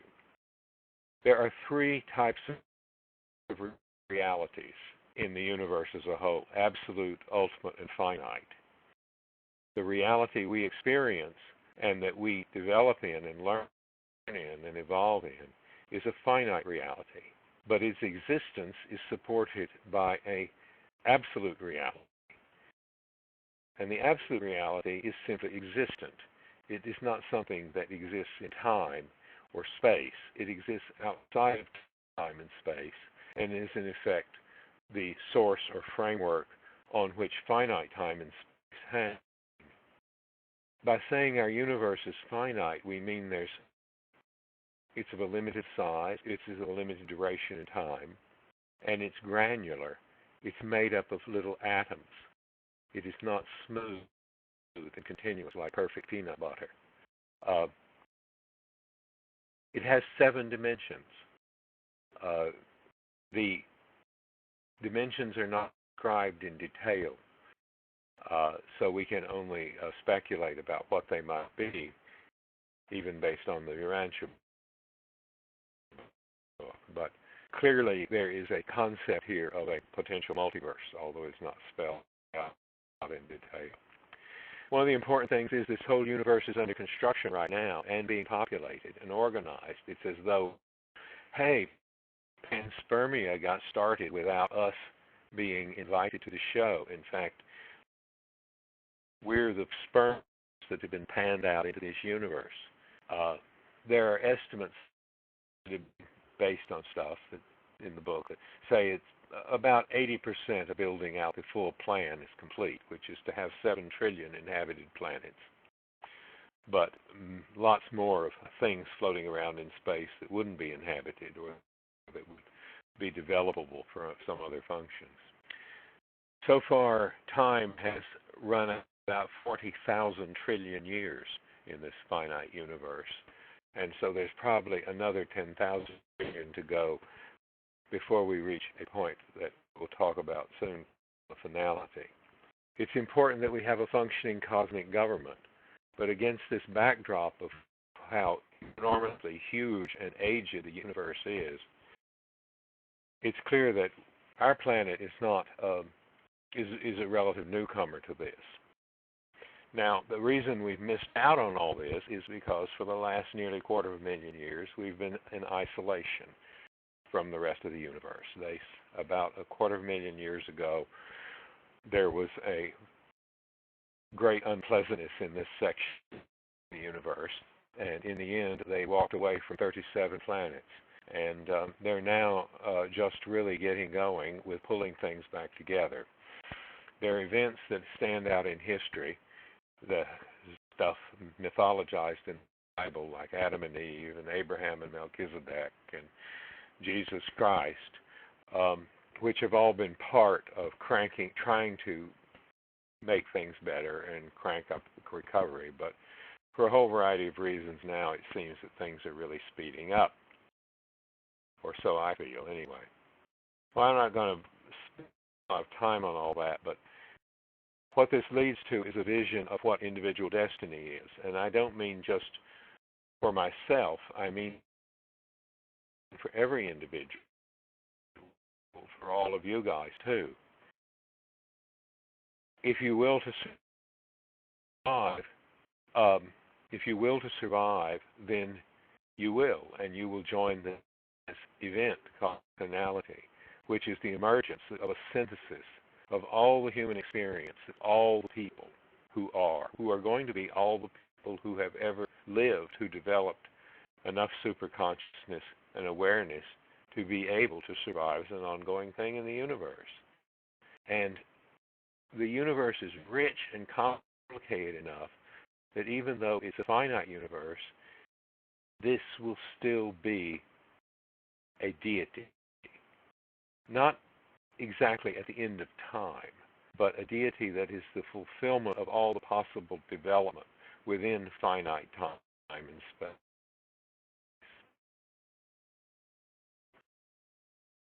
And every one of us who survive to that point will become a personality of this supreme being and ready to participate in the next universe age, which is another phase of panspermia, which is more akin to the things we think about in science fiction terms, where we do in fact become the agents of creation over a much larger space of the universe. You remember I said there were 7 trillion inhabited planets, and even given 50,000 trillion years, you're still only going to have a finite number of surviving personalities to work on this huge adventure of dealing with all the rest of infinite space.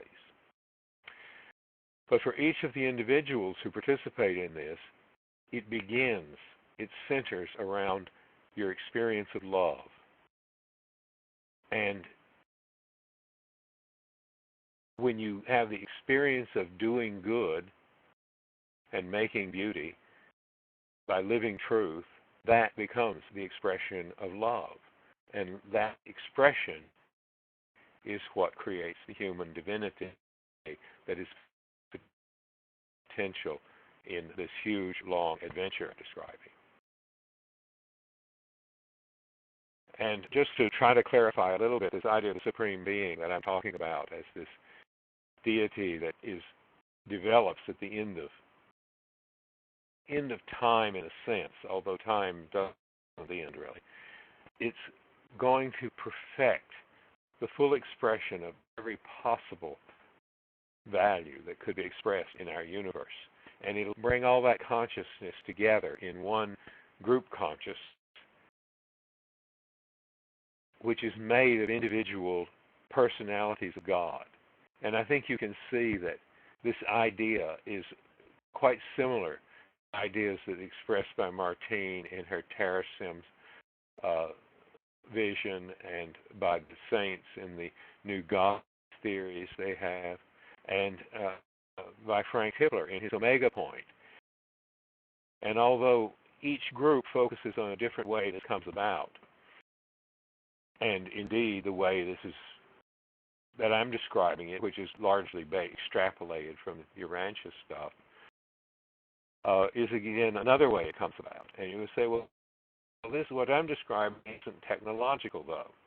And I will say to you, I consider this all very technological and very rational.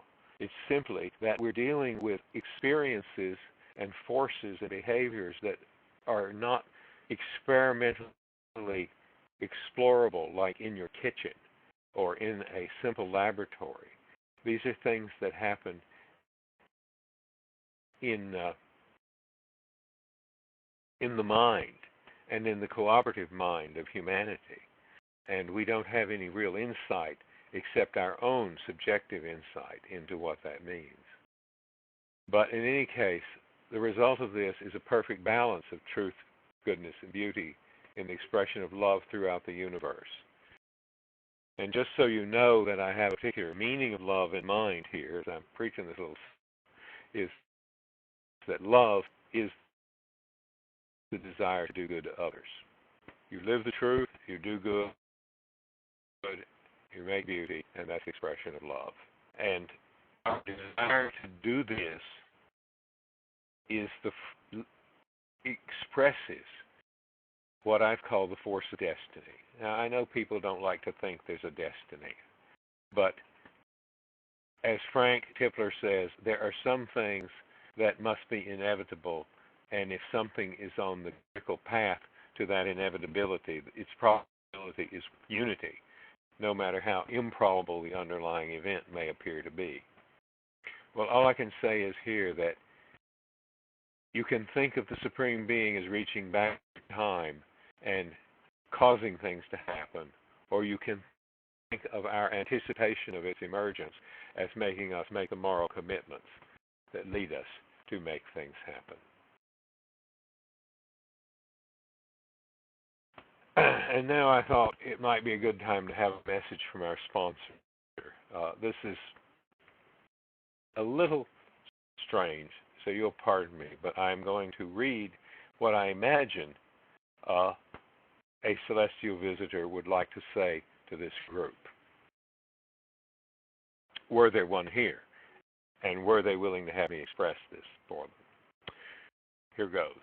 We welcome you to the fellowship of inhabited worlds, peacefully coexistent throughout future time. Your planet has recently been rescued from a state of near total spiritual and intellectual darkness. We are engaged in the restoration of the services of the cosmic government to your planet. This restoration has been planned for some 2,000 years and is now entering a period of active reformation of your society and its many legacy institutions. from the effects of your long period of isolation. We've chosen to address you today because you seek to understand how the power of reason, of a clear-thinking mind, uncorrupted by myths of the ancestors, can and will shape the destiny of your planetary society. We offer to each of you the opportunity to ally within your field of natural expertise and interest with counterparts assigned from the cosmic government staff serving here to address human destiny in these areas. If you will but open your mind and heart to our truth, we will be able to show you the next steps you must take to join in our endeavor to remake the world. There is no ceremony or ritual that enables this to happen. Only your assent within your own mind, private decisions to act according to the light of truth, to do good and make beauty in your own unique way are necessary to set us on the path of human cosmic collaboration for the future of humanity. So that's what I think they'd like to say to the kind of folks that are here at the Turing Church Workshop. So what do we do about all this? Well, the answer I have always had is performance of belief. That was someone else's term that came up earlier. Live as if it's real, and you, I believe, will learn that it really is real. I've suggested a framework of things one might keep in mind. Don't fear the unknown, and don't believe a bunch of mythical bullshit people have told you about it. Believe what you learn to be true in your own heart and what is proven true from your own experience. Celebrate all the forms of love, all forms of erotic freedom. Why do I say this? And why do I say this next thing? Worship and learn from the joy of orgasm. Because to me, this is the most fundamental human experience in which the human mind comes face to face with pure, unmitigated joy. And our society seems to insist that for any kind of spiritual development or elevation of the person, one must first turn away from this basic physical empowerment. And it is my belief that this is where the most fundamental correction in our social vision needs to occur. We need to have a religion about sex, and it is a futurist religion. We educate others to overcome their neurotic fears, and in my opinion, we stand ready to serve in a cosmic alliance. Most important, I think, we look for some framework or some set of concepts around which we can have unity, even if we all want to go do it in a different way. So, is this a trans religion for today? It's my start. Proclaim that joyful immortality is here. Understand that's true and make it part of your own experience. And as you practice it, it grows and becomes more complete. Claim your right to have a self-conscious salvation from uncertainty. Claim your right to know that if you have thought sufficiently and deeply about wanting to do the right thing in a situation, that then what you do will be the right thing, and stop worrying about it. Don't be dominated by fear. Worship the expression of love in all forms, physical, emotional, and spiritual. But emotional and spiritual are not where the conflict is society. It's with the physical, really.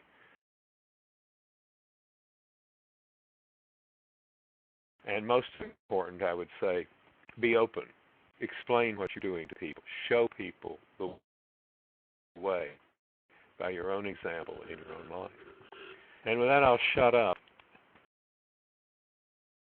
and invite questions. I see there's been a lot of commentary.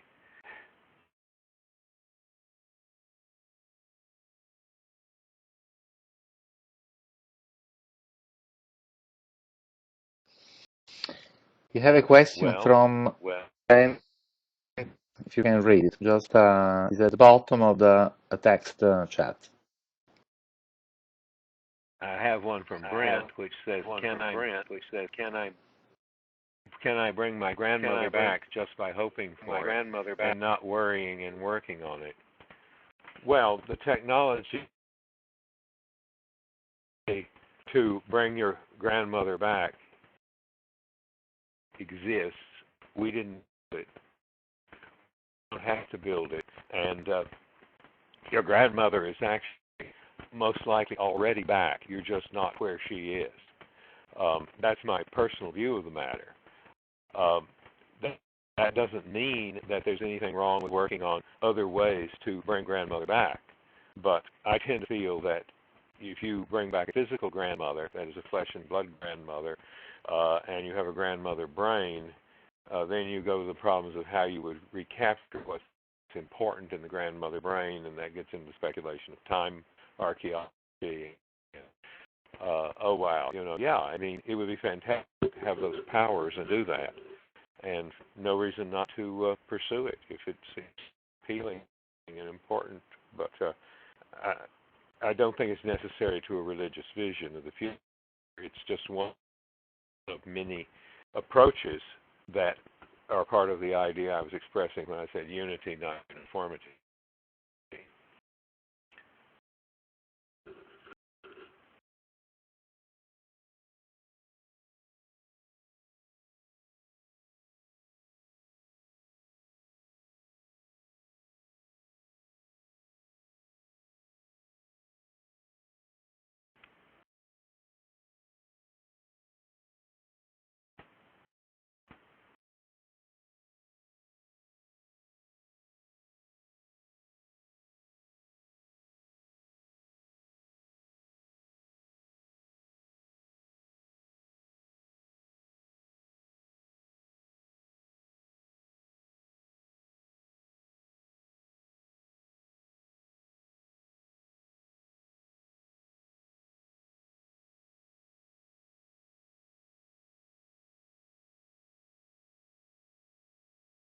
Well,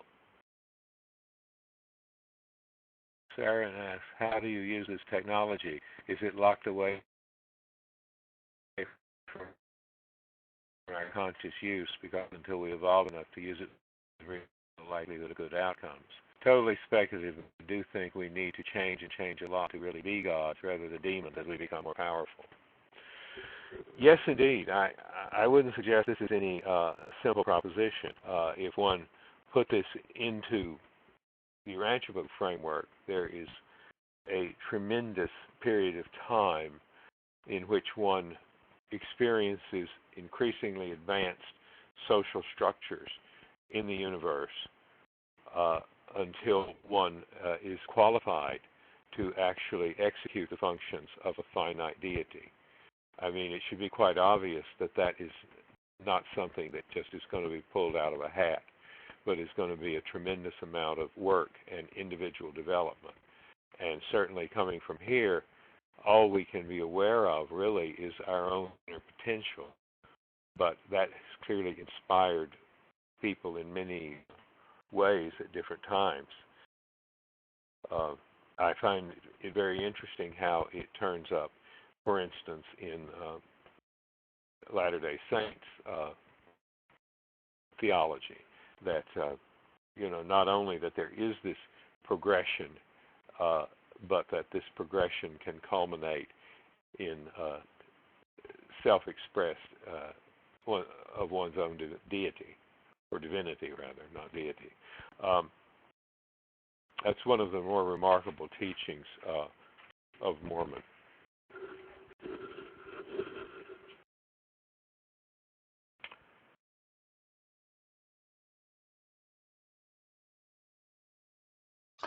Okay, thank you very much, Dan.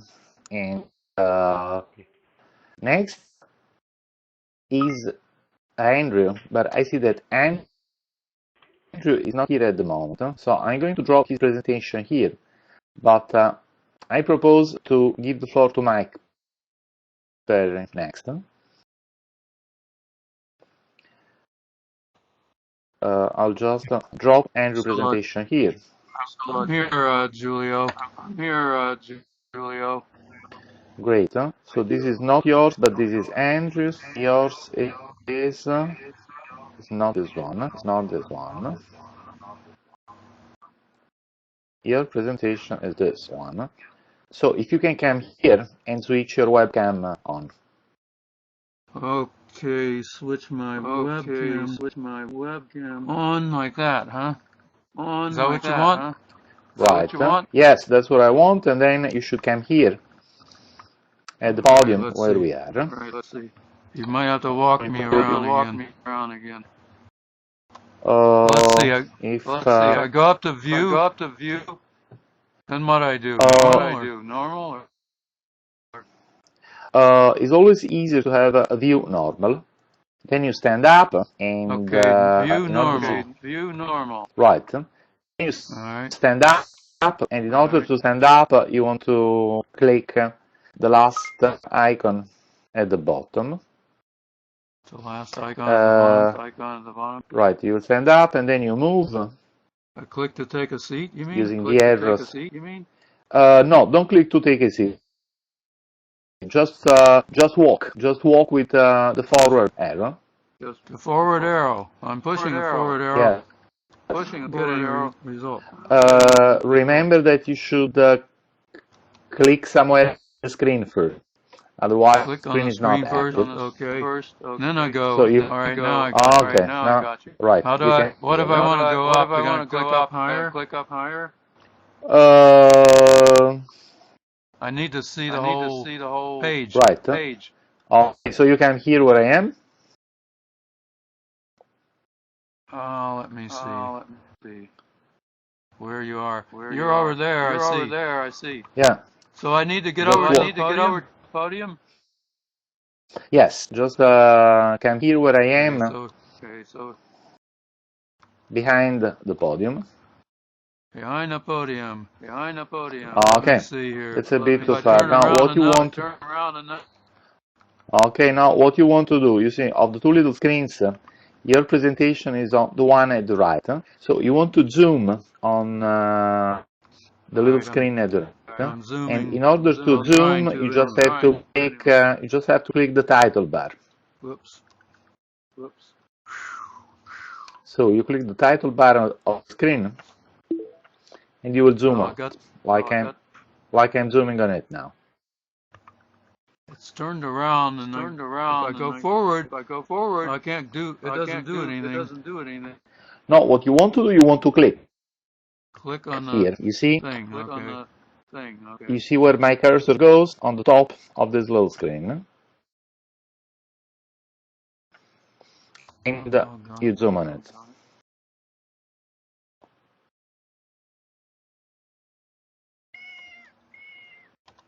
Sorry about the cat. Yeah, there's the cat wants to participate to discussion too. I jumped over it.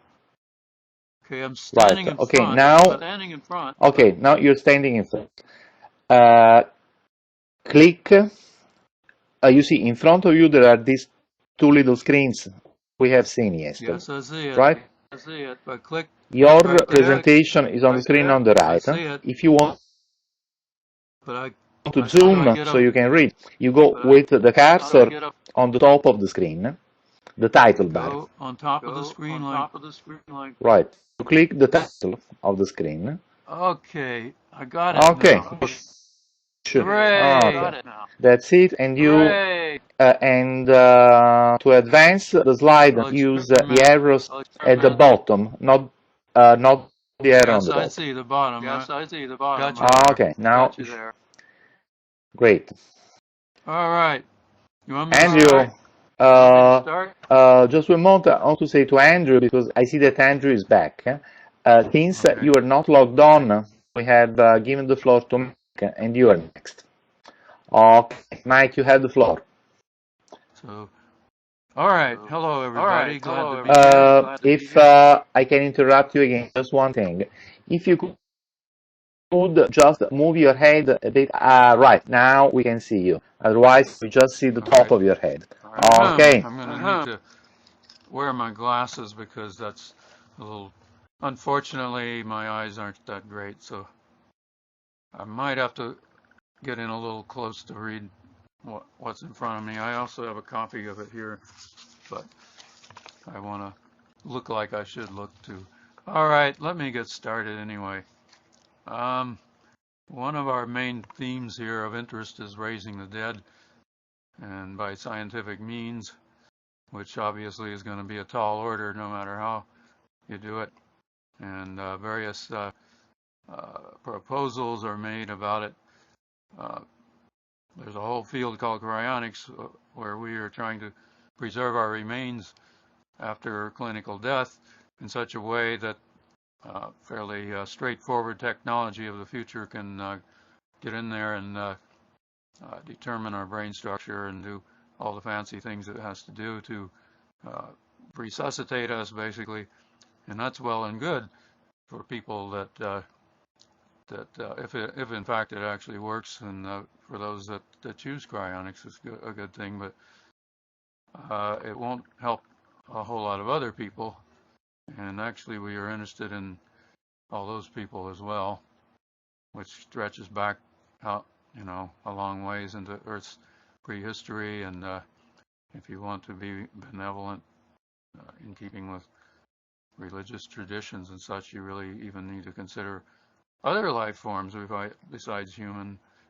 They lived and died and suffered. And so anyway, the question does come up of, really, if you want to do the right thing and you want to have immortality, how on earth are you going to bring back all those people who perished? And as far as we can tell, their remains are lost. They're gone. And in many cases, maybe there's no record at all if they ever lived. We might find DNA fragments if we mine the Earth's crust someday using advanced nanotechnology, and we might actually be able to go a little further than we think in reconstructing a lot of these creatures of the past. But on the face of it, it seems like there's really a fundamental loss of information that occurs. And you talk about quantum archaeology and all this stuff, which is nice if you can make it work, but some of us are kind of skeptical about that. It's like, if I take a bucket of water and freeze it, it turns to ice, and there's a whole lot of structure in there. There's just many, many bits of information in all those ice crystals. But if I melt that ice back to water again, it seems like a really tall order to think that I could recover. I'm not saying all that information is very interesting either, but some information like it would be interesting. But it's a tall order, really, to think about getting back all that structure when you seem to just have nothing. And so what I want to do here is take a kind of pessimistic view about quantum archaeology, about just recovering every little thing that happened in the distant past. And I want to see if there could be some other way that you might still carry out resurrections. As you can see in my notes, I talk about deathism, which I probably can skip over. There's lots of varieties of thinking. People generally seem to be deathists. If you don't believe in a supernatural power, you think that death is inevitable and final, and you might also think that it's a good thing too. The people that take seriously the idea that there really could be scientific alternatives to deathism are in a minority, but probably a lot of people here, most of us are in this group, maybe all of us are. So anyway, you can go, it's interesting to consider a little bit of historical perspective here. The idea of raising the dead scientifically is not a totally new idea. You can find roots of it going back to the poet named Lucretius, who was an Epicurean philosopher. Maybe people before him were thinking about it too. But Lucretius doesn't really say you can raise the dead. He tries to put down this idea that it's clear that he was a deathist. But what he says actually could be looked at as providing a little crack in the doorway that might lead to such an idea. Lucretius believed that matter was made of atoms, much like the modern view has it. And he thought there were only a finite number of kinds of atoms, which is a lot like our modern view too, with our chemical elements. But he thought the total number of atoms he thought was infinite, which is also like a certain viewpoint today, which you could say that it kind of fits the idea of a multiverse, given that our own universe seems to be finite. And he said, well, considering all the stuff that happens, you kind of expect over periods of time that all finite combinations of atoms should recur over and over.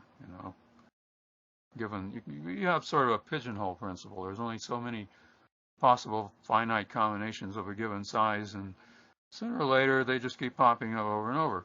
And he says, well, copies of us must do that.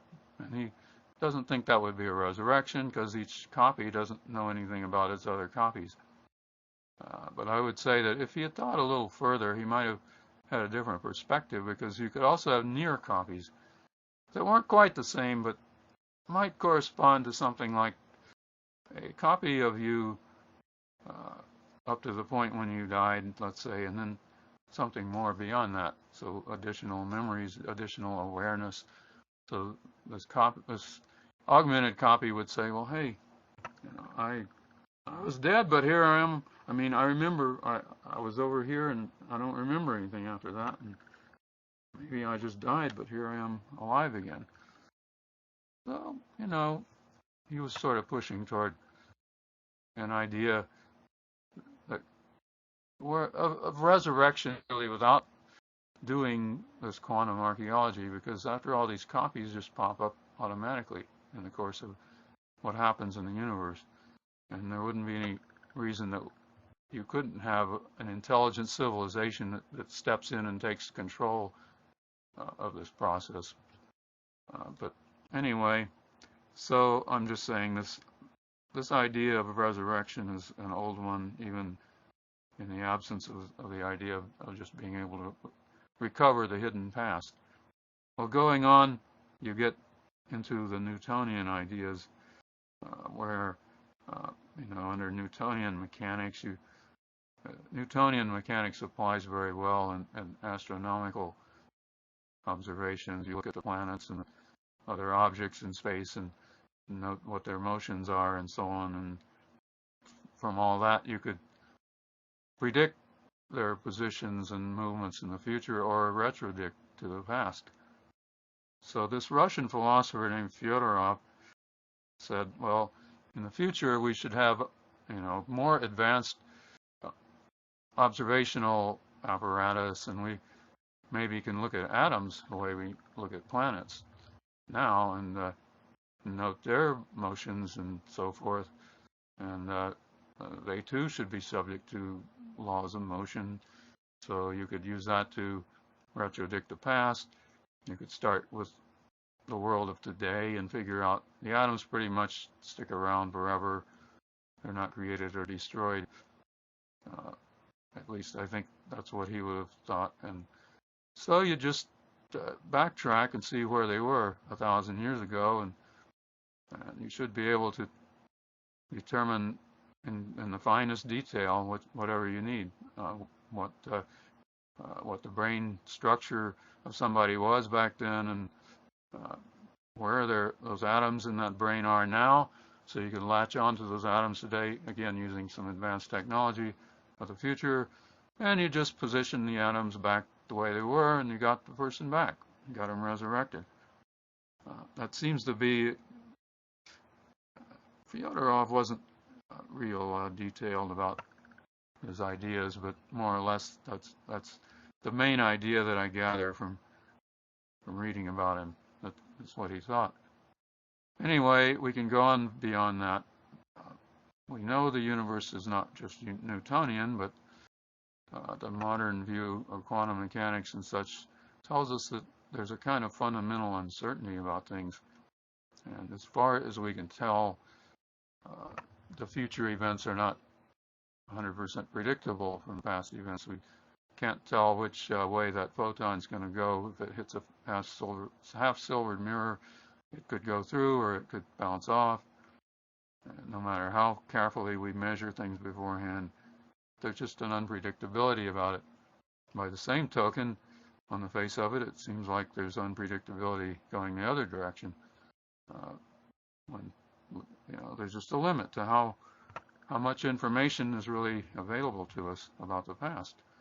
So people have proposed exotic physics, quantum information retrieval, or quantum archaeology, or something else to work around this problem.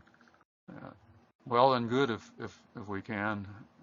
I'd be happy if that was possible. But once again, I'm going to take the skeptical point of view that maybe that's not going to really be possible, and maybe the hidden past is going to stay hidden. And once the information is obliterated, it's going to stay that way, at least in any straightforward terminology or terms.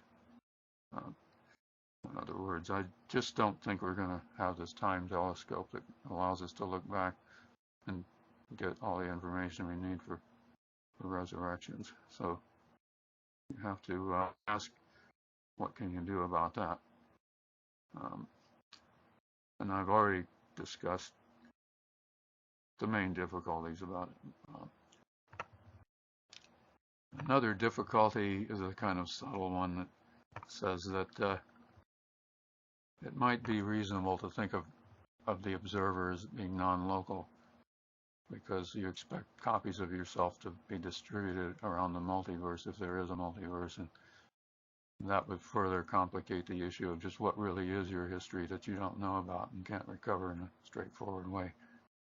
So let's go on to the basic assumptions that I would like to make to allow what I call a resurrection.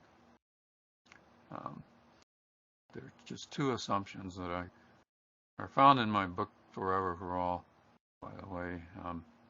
The first one I call unboundedness.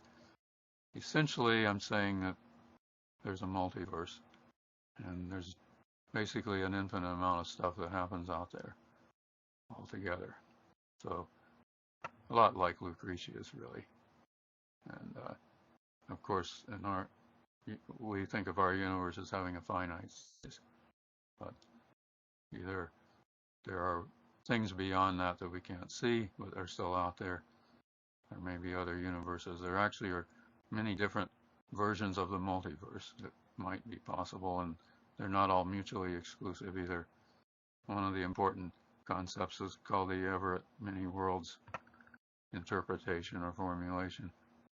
And in that notion, our reality is constantly splitting into alternate realities. So every time what looks to us like a random event happens, well, it happened like a coin toss or something, or maybe if you want to use a quantum random number generator to really nail it down. It happened one way to us at random, but actually it happened the other way too, or however many other ways there are.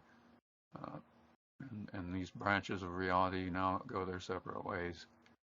And some people think that's getting preposterous, but at least logically, it seems to explain a lot of things, and it has some support in the scientific community. But that's just one possibility of a multiverse, and it might coexist with other possibilities. Anyway, so we go on. So the first assumption is there's a multiverse, or unboundedness, as I call it. There's no limit. One consequence of this unboundedness would be that different versions of history are real. So there's a version of history where, say, Napoleon won the Battle of Waterloo, or say the human race did not evolve, but an intelligent species of birds evolved on the earth, or something like that. So essentially all logically possible finite histories actually happen somewhere. And that turns out to be important for reasons I will get to shortly. Okay, And the assumption number 2 is more of a philosophical assumption. It's not an assumption about physical reality, but a way of looking at things that I call interchangeability. And basically, I am in fact saying that I think it's reasonable to think of personal identity as being not localized, but distributed over what I would see as identical copies of ourselves throughout the multiverse. In the multiverse as a whole, we would expect these identical copies to exist. They may not happen very frequently, but they should happen infinitely often. And it's reasonable to think of the observer as being extended instead of just saying, I'm in one of these instantiations. You have no way of knowing which of these versions of reality or settings, whatever you want to call it, you are in. So I say you're not really in just one, but you are distributed over every place that your copies are found, and it's your exact copies. If variations occur, then you could say the equivalence class of your instantiations can split. So there might, if a random looking event happens to you, that should mean that some of these instantiations experience something different. So they're now off of your branch, but there's still infinitely many of them that are on your branch. And all times there would be infinitely many. Okay. So I think I've pretty much gone over, hopefully I've gone over everything I need here. So anyway, well, this way of thinking has some consequences that I would like to just underscore here. It means that I'm saying that at every point in time, you are non-local, and let's say I'm looking at a friend of mine and I'm wondering if that friend ever had a dog. Well, in some of these instantiations, the opposite number of my friend did, and in some he didn't. As long as I don't know the answer, I'm spread out among all of these. And so these different alternatives are equally real to me until I find out the answer, and then the splitting happens. The splitting is very much like Everett Mini Worlds, really. I wonder if it's equivalent to that. I'm not sure. So just to keep this in mind. All right. Oh, what have I done here? I go to the end. I went to the end, doggone it. Hit the wrong button. Takes a moment to fetch everything back. Now you get a sneak preview of everything else I'm going to talk about. Universal resurrection. See, I think that's the one. Resurrection. Now let me see. That's the one that I was trying to go forward from. Well, all right. Now we're ready to look into resurrection, I think. Let me see if I've left out something. I have a very computational view of reality as a whole. I think essentially reality is a quantum computer, a big quantum computer, and which means it's a computer. It works. My background is in classical computing, by the way. I have a degree in computer science, and I'm not knowledgeable about every other thing that's really important, but the way I gather, the way reality looks to me is that it's an ongoing computation, and people are part of that. So they could be called subcomputations. So it is reasonable to me to think that to do a resurrection, the biggest problem is that your person, as an ongoing program in some sense, has some kind of finite description, and you have to recover that information. That's the first requirement of resurrection. Once you have it recovered, as I see it, the direction technology is developing in, especially nanotechnology, should allow you in the future to, well, what would you call it? They have things now they call, I don't know, fab labs or something, three-dimensional printers and stuff like that. We're just beginning to develop a kind of a device that you tell it what you want it to make for you, and it makes it. And if we imagine that trend continuing in a reasonable way for a period of time, I would say that probably that will be possible at the molecular level. So if you ultimately, if you have a description of a person and you put it into this machine, it should be able to instantiate that person for you. So I hope that position is not too outrageous. And also, I see this as happening by conventional physics means, not something really fancy like quantum archaeology. It would certainly take an extrapolation beyond our capabilities today. But, well, I'm a cryonicist, by the way, and we in cryonics are optimistic, at least, about nanotechnology of the future being able to get into our cryopreserved remains and do the necessary work to get us going again. And so this scenario I'm talking about wouldn't be much of a leap beyond that. And I don't want to say that the resurrections must happen by way of somehow programming a protoplasmic brain in a meat body and all that. There might be other ways of doing it, such as uploading into an appropriate computational device or something like that. But the main thing is you got to get the informational base first. Okay. And I hope I'm not speaking too loudly. It says I'm speaking loudly, but anyway, that brings us right up against this problem again. If you can't get back to hidden past, how are you ever going to get the information base in the first place? Okay. So, well, I think I would like to just talk about that in a general way, but I will focus on two people who are my parents that you see here, Neil and Mary Perry.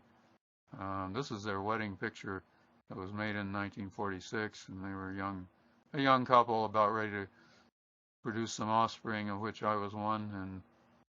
And well, they lived out their lives, and I spoke to them about cryonics, and I tried to get them interested, but they weren't.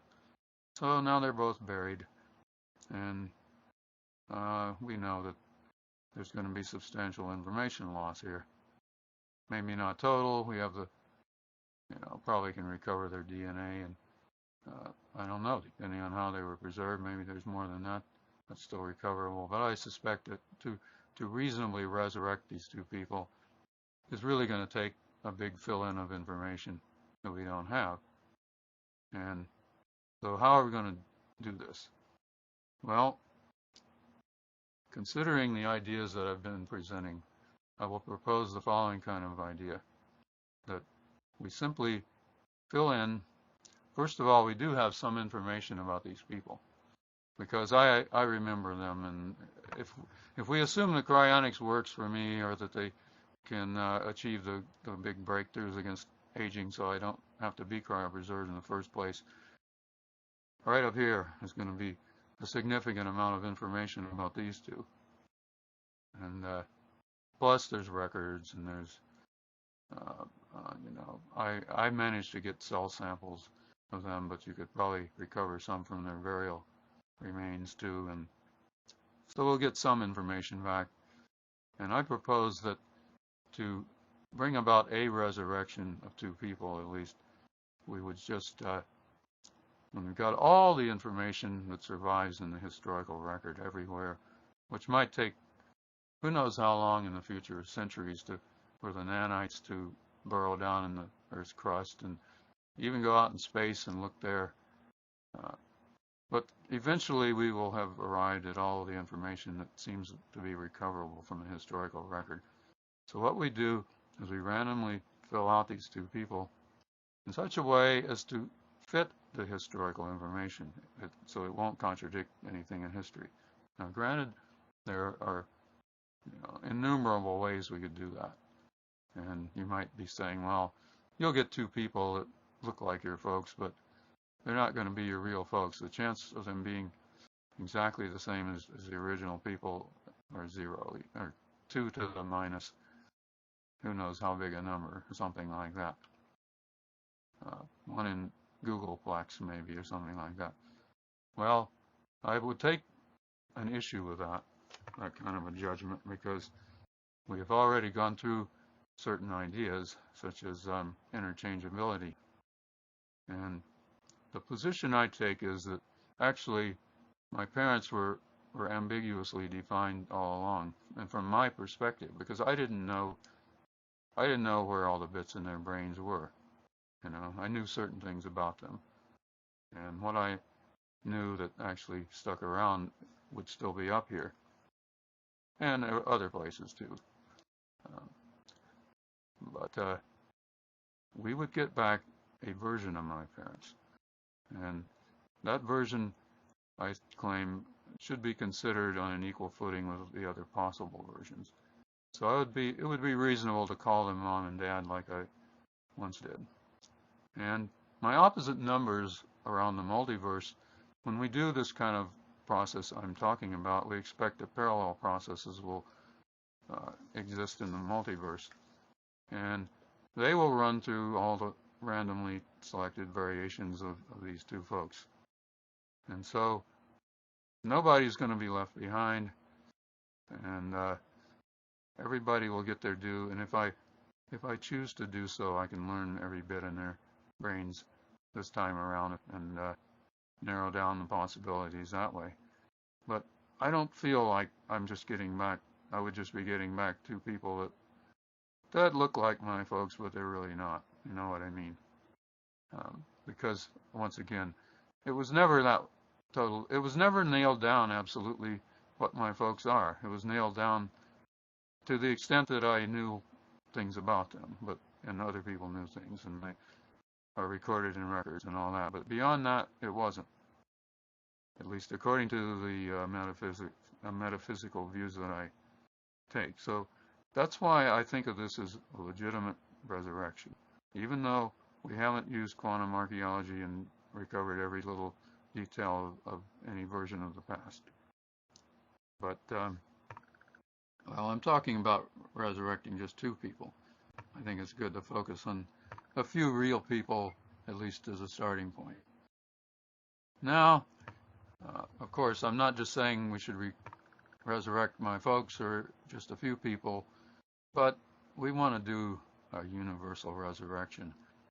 That is an idea that goes back to this philosopher Fyodorov that I brought up earlier, and he advocated resurrecting all the dead. And he was a Christian. This is a promise that's given in Christianity, that the dead shall be raised. But he said that actually the dead shall be raised, but it would be better if we did it than if it was done for us by some supernatural agent, a god or something. Because he said it's our God-given power to do this. He believed we would be able to do this, and since we would be able to do it, we should do it, and it would unite humanity, bring about a world of peace, love, and goodwill, and create a kind of heaven. And we need to do that. And if we don't do it, he said, we would be really derelict in our duty, our religious duties, and this God might not see that in a favorable light. We might have to answer for that if we don't carry out our responsibilities in this area. Well, I'm not a real believer in the supernatural, but I think that we do have a moral obligation, really, to try to do this if we can. And at minimum, we could create a world of the future that would be much better than this one. It would be heaven, or it would correspond in many ways to religious ideas of heaven. And that, to me, underscores a point that I've seen made before, a long time ago, that whatever people want badly enough that's not contrary to physics is going to happen. Okay, so I should be looking at some of these comments too, but see if I can. Somebody's saying something. Maybe I ought to be. Well, anyway, I'll wait till the questions come along. But you know, we all want there to be a resurrection of the dead. That's a very widespread feeling, and one way or another, I think it can happen. This is just one possibility. Everything I'm saying is my speculation, so don't take me as a dogmatist or anything. There might well be other possibilities, and maybe some of those will turn out to be more tenable in the future, but this is something that I think at least looks feasible to me. So, you know, why should we do this resurrection? Because I've just gone through, I think it's good, and you know, a religious perspective on things, which does not necessarily involve belief in the supernatural, would demand that we do something like this to rescue people from oblivion. Who or what would be resurrected? Um, well, all people, I think all people who ever lived should be resurrected. And some people bring up the idea of, what? You're telling me you know, Hitler, Stalin, Genghis Khan, you got to be crazy. You don't want those guys around again, do you? Well, I think the bad people are really sick people, not inherently bad people, and so I am a what you could call a universalist or universal salvationist in my leaning. Uh, I'm in favor of trying to save everybody and cure everybody if they need it, and so on. And like I said earlier, well, you got, you know, your dog or your cat. My cat's over here. There's other creatures besides human that are able to feel and suffer, and so we need to give them their due too, and that could take us all the way back to who knows where. I'm not sure what the boundaries of sentience are. Maybe it should include a bunch of computer programs too. We'll have to think about that, but basically sentient life forms in general should benefit from this. Okay, so how would we go about this? Well, I just sort of sketched out a way of what I would imagine would be done with a couple of people only, but let's just generalize that. Uh, we would we would create something that I will call a resurrection artifact, and it would be essentially an informational database that describes beings that are suitable for instantiation. So it would include the humans of the past, and you then would branch back to non-human creatures and keep going until you've pretty much, so you've gotten an entire historical timeline on the Earth. And it would um, I talk about a historical timeline. I think the first time we do this will be a special time. That's when, for instance, I would see the people I would be thinking of as my mom and dad. If at that time I'm anything like I am today, anyway. I wouldn't rule out the possibility of, and of course, I'll mention that we have a Society for Universal Immortalism that's sort of based around this whole idea too. And my book, Forever for All, lays out this philosophy. Anyway, I would not rule out at all the idea that ultimately we would consider other historical timelines too. Yes. No, Jerry. Not right now. I'm in the middle of a talk right now, so. Oh, okay. All right. Okay. We want to think of this resurrection as a labor of love, and we might want to generalize it. We would eventually perhaps do more resurrections under somewhat different conditions, and go on and on. But at least we definitely want to do the first one. And first things first. And So, you can ask, is this really any kind of a feasible project? Can you do it without, for instance, can you do it without some kind of exotic physics? With just ordinary nanotechnology, the kind of technology that might be instrumental in resuscitating cryonics patients, maybe elaborated a little bit beyond that. Would that be enough? And so, as an interesting little exercise, I wanted to consider the materials requirement of this, what I think would be, how big of a chunk of matter would a resurrection artifact really be? It's got to have enough information to cover the whole prehistory of the Earth. One thing we would have to consider is how much information is there in the non-human life forms.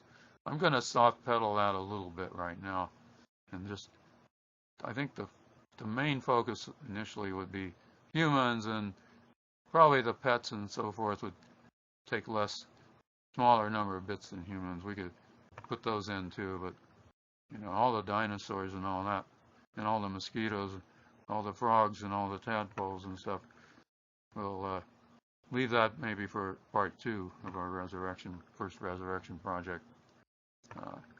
But anyway,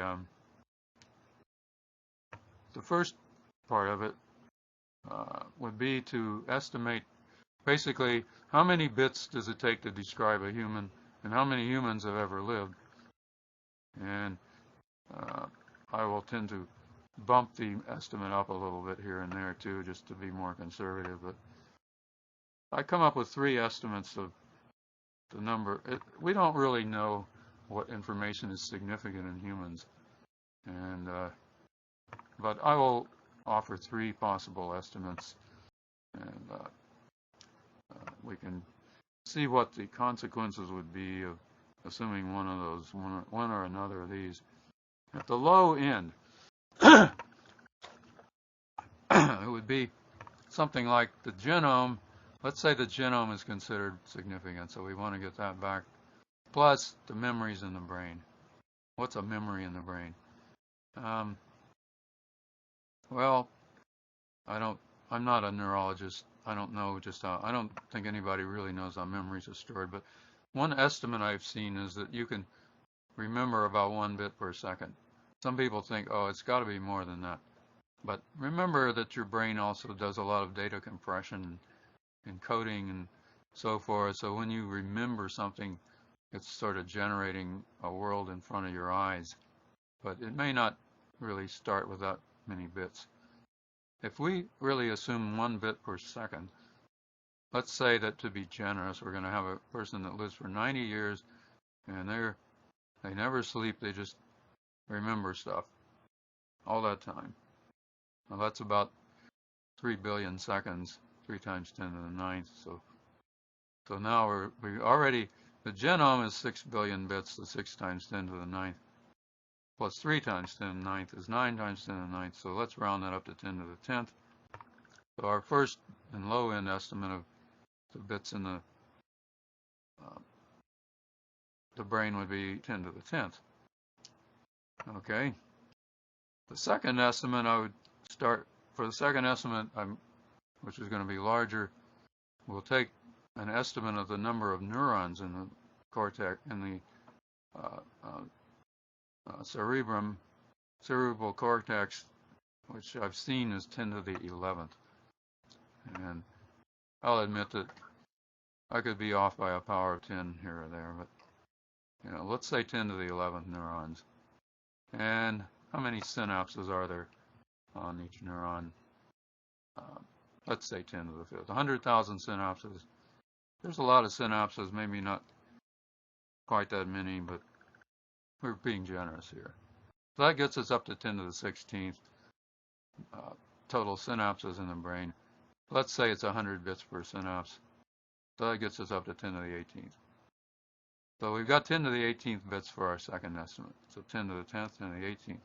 For the third estimate, I'm going to take the number of atoms in the brain and multiply that by 100. Because atom is somehow storing 100 bits by where it's located or something. There's on the order of 10 to the 26 atoms in the brain, I've seen somewhere. So we get 10 to the 28. Okay. Well, to estimate, and then what we then need to do is ask how many humans have ever lived. Looking up on the internet, I came up with 10 to the 11th humans, or 100 billion.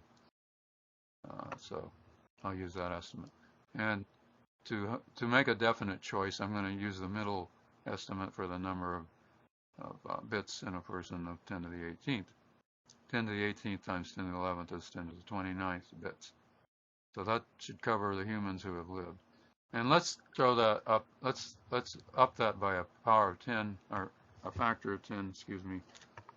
We'll just call it 10 to the 30th, okay? That could cover pets and a few other things, but not necessarily every creature that ever lived. Okay, so we've got 10 to the 30th bits in our resurrection artifact. And now what we got to consider is how much matter does it really take to store that many bits? Now I'm going to assume, so we've got to have a certain amount of matter per bit. And if I read it right on the internet, the genome has, pets add 5.6%, somebody says. Well, we're in good shape. So anyway, how much matter per bit? I read on the internet, if I read it right, you've got about 300 atomic mass units, or daltons, per bit in the genome. And so I'm going to round it up to 1,000. So it's going to take 1,000 bits, 1,000 daltons, or atomic mass units, per bit. So we're looking at 10 to the 33rd daltons in our resurrection artifact. And well, let's convert that to more normal units.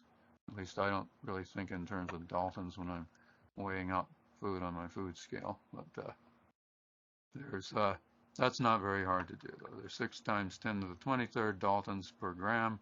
Dividing that into 10 to the 33rd gives you about 2 times 10 to the 9th grams, or 2 billion grams, or 2,000 metric tons.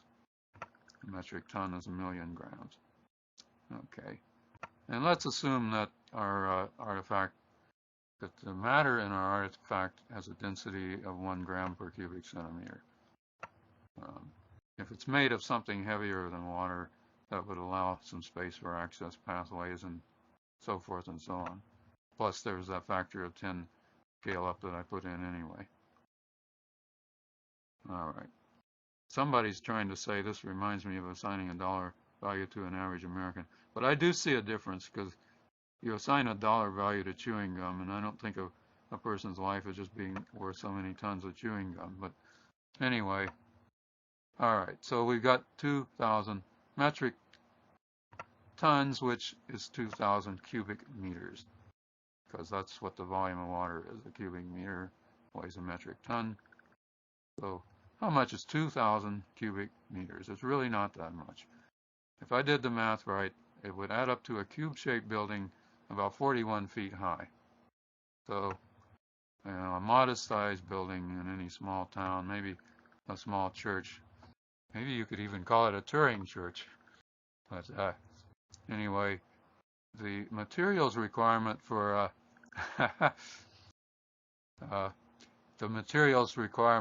the resurrection artifact, at least on the middle estimate of the bits per person, is not that great. What happens if we go up to that bigger estimate?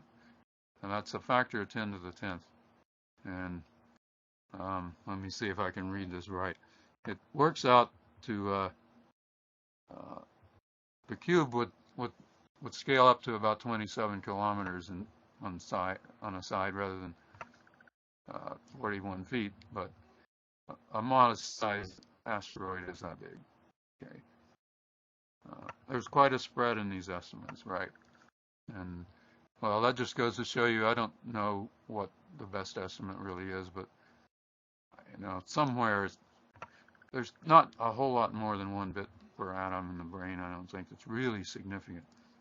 So I think we're up at the upper limit if we say that at most a resurrection artifact would be as big as a small size asteroid out there somewhere, and we could probably snag a few chunks of rock from the Kuiper Belt or someplace like that to build this thing if we had to.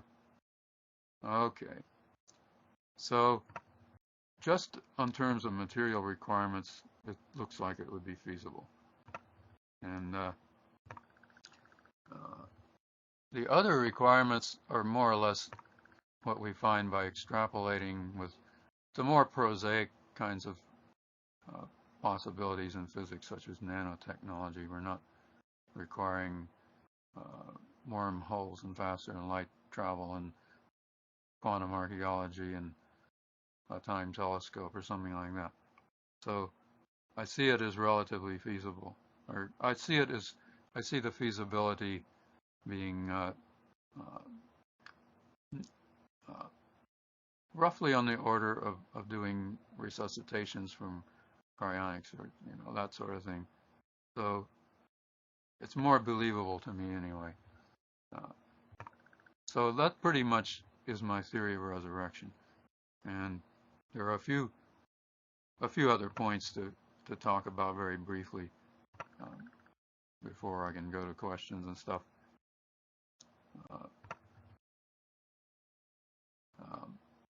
People say, well, if you're going to get back, you're going to come back anyway, why bother with cryonics? That's an interesting subject that would take us somewhat afield to go fully into, but there are some of us that just feel very strongly that we wouldn't want to undergo an unnecessary disability or anything, and we actually are hoping that we aren't going to have to be cryopreserved at all anyway. That would be the best thing of all. So a kind of conservative approach to your future would demand that you just stay in the world as much as you can, and cryonics is a way to do that. But I also see it as a moral, something like a moral imperative. The issue comes up for people that believe in a heavenly afterlife. They would like to stay in this world to do good as much as possible, and that would be better than just being dead and gone to heaven. And also, I think it's a reasonable speculation that coming back by the non-cryonics route would put you sort of at the bottom of the social scale, because you'd see all these others around you that had gotten a big head start on you in their advancement, and you would be like a little child all over again. You would be a consumer of the benefits, but not a producer, and ultimately the purpose of your life involves becoming a producer, not just a consumer, and taking your place among the elders, as it were, and building heaven and not just benefiting from heaven. So there are a lot of arguments like that can be invoked, even if you take it as a certainty. That I'm not saying this is a certainty either, but that one way or another you're coming back anyway, so why worry about it? I think a lot of people don't want to worry about it, but it's better to do that. And I will touch on one other subject, which is that I'm really talking about a project that I see happening in a few centuries maybe, although there could be reasons to delay it, such as and this assumes that we decide eventually that indeed we can't just get back to hidden past and we can't build our time telescope, but we do have to manage as best we can. Otherwise, you can raise the question of whether there might be ETs out there, extraterrestrial civilizations that have been sitting there for who knows how long, just watching the Earth with their telescopes and watching every move that every creature makes. So they might have vast amounts of our past history that we don't have. I'm sort of doubtful of that, because there's a lot of distance involved in that, and it gets progressively harder and harder to get information on the level you would have to extract it. It is worthwhile to say another thing. in one sense, quantum archaeology would be feasible if you could take a certain process, say it's isolated in space, and you detect every photon that comes from that all the way around it. Then you do have a conservation of information, if I understand it right. And you could reconstruct all the events that took place within this volume of space-time. But you see what the requirements would be for us. There's just no, as far as we know, there's no convenient envelope out there that's surfaced with detectors and is logging every single photon that comes out of our universe. And I think once those photons get away from you, it's going to be pretty hard to run them down. So that's why I don't. That's another reason I don't have much hope for you know, recovering the hidden past. Another burning question is, what's going to happen with our universe? Is it going to become unlivable someday, no matter what we do? Of course, you can bet that in the future we will try increasingly to make it livable and affect the course of its whatever it's going to do. We're going to be trying to push it in directions that we want it to go, but we don't know for sure that even our very best efforts will be successful. We might have to face our ultimate crunch and oblivion, except it won't. I conjecture that even that kind of oblivion will not be everlasting, because in the multiverse, hopefully there will be other universes too that are more stable than ours, and some of those will have advanced civilizations that want to carry out a labor of love. This labor of love could involve, I talked about resurrecting more than one timeline, and conceivably we could be resurrecting timelines for those universes that did collapse and destroy their inhabitants, so that their inhabitants can survive after all. And if this happens to us, then we can hope that that the general trend of advancing sentient beings is to get to be more benevolent, more godlike, and so forth, and they would then eventually resurrect us, and so we could take our place alongside of them, and we would perhaps have to develop considerably, but finally we would be essentially equal to them and doing the good work that they're doing. And maybe their universe will go on forever, or maybe we'll be faced with the idea that no universe goes on forever, but there's always some bigger universe that will take in the beings that inhabited the other universes. So that way, as individuals, we would be immortal, even though any one of the universes would not last forever. So I call this a zenotic resurrection, when you come back in a world that isn't your own. Earlier, I talked about the idea that the resurrections would produce beings whose memories are consistent with the historical record, but in the extreme case that you came back in another universe, it wouldn't be, because you'd be in a universe that wouldn't be your own, or that's the way it looks anyhow. So those are some possibilities we can raise, but I think it's good at this point to let's see what we have here. Is there anything? There's not too much to be said beyond this. There's more than one way to carry out the resurrection of the dead, and if you cannot do quantum archaeology or recovering the hidden past, like with a time telescope, all hope does not vanish, and I think there's a perfectly reasonable alternative to resurrecting the dead that we should be able to do. Meanwhile, I encourage people to try to stick around in this world and get your mind files in place, be a cryonicist or whatever. At least think about those issues. So that pretty much concludes my talk, and I'm ready for any questions. Should I turn on? What should I do now?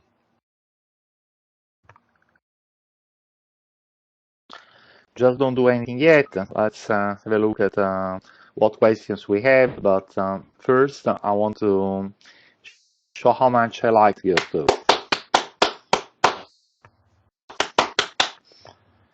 All right.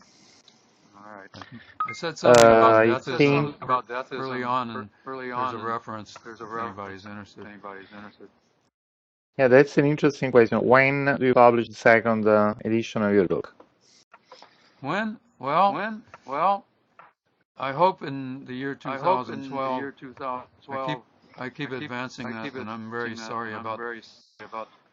But it's really I've gone through it, and I want to make it downloadable too, as a free download, so you won't have to. It'll be more accessible in the world.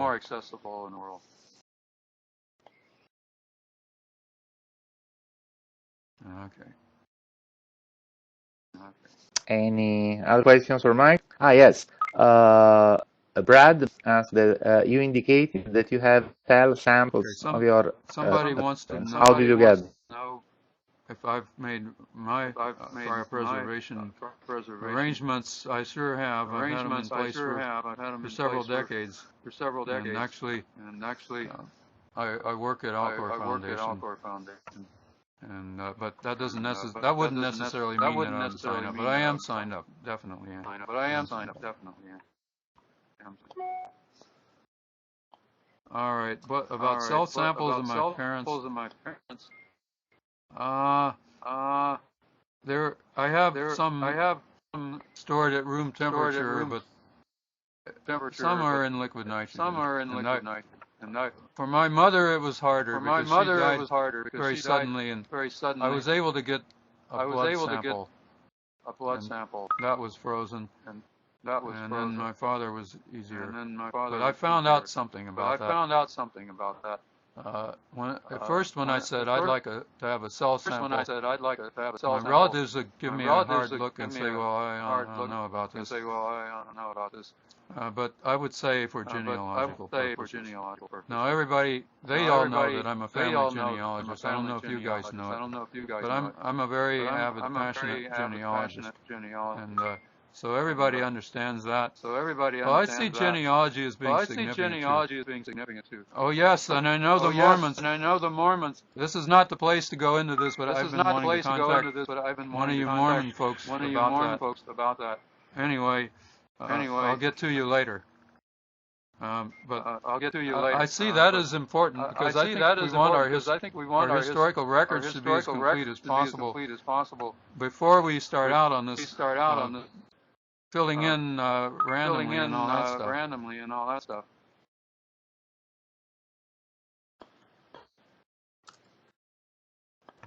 Why is it a moral obligation?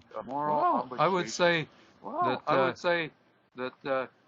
Well, look at it this way, David. If my friend was in quicksand, I would save him because I would want him to be alive. And if unfortunately he appears to have drowned already, what am I going to do? I'll try to revive him, get him back, and you know, I extend that to everybody. Potentially everybody should be everybody's friend. So what have other people said? Community, yeah. Okay, the community of all sentient life forms is ultimately what our community is going to be. I don't know if you can see my cat here, but he's in it too. Could anyone truly not want to be resurrected? Yeah, I tend to agree that people that would say they don't want it really, I think, have other problems. If you could ease those problems, it would give them a different perspective.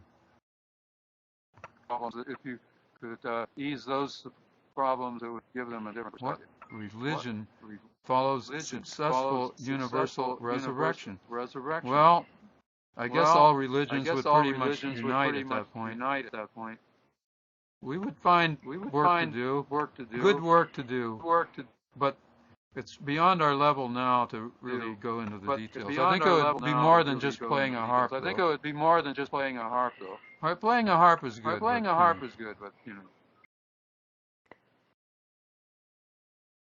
All right, the religion of heaven. That sounds good enough for me.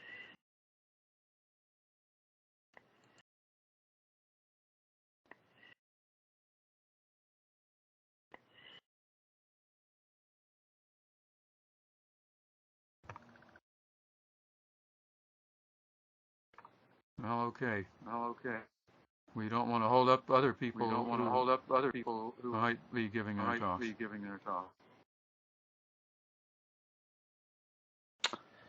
Okay, so the next one is Andrew. Thank you very much, Mike. Andrew, I have your presentation on the screen.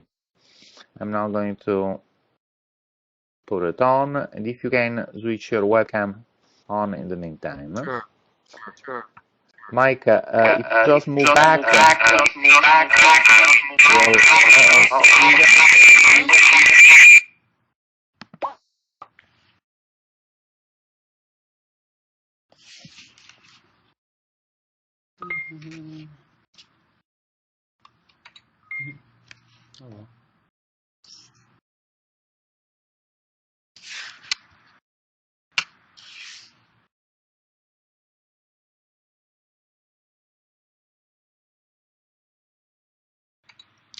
Can you guys hear me out there? Awesome.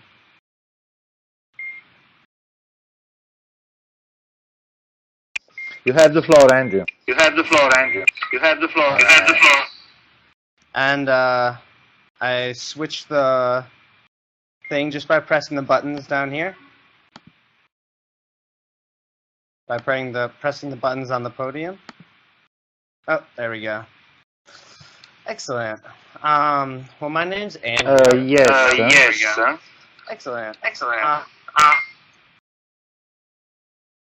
Awesome. Yes, my name is Andrew Warner. My talk today is going to be on a notion called the cybernetic sublime, and on religious studies. When I first heard about this conference, I was interested to see that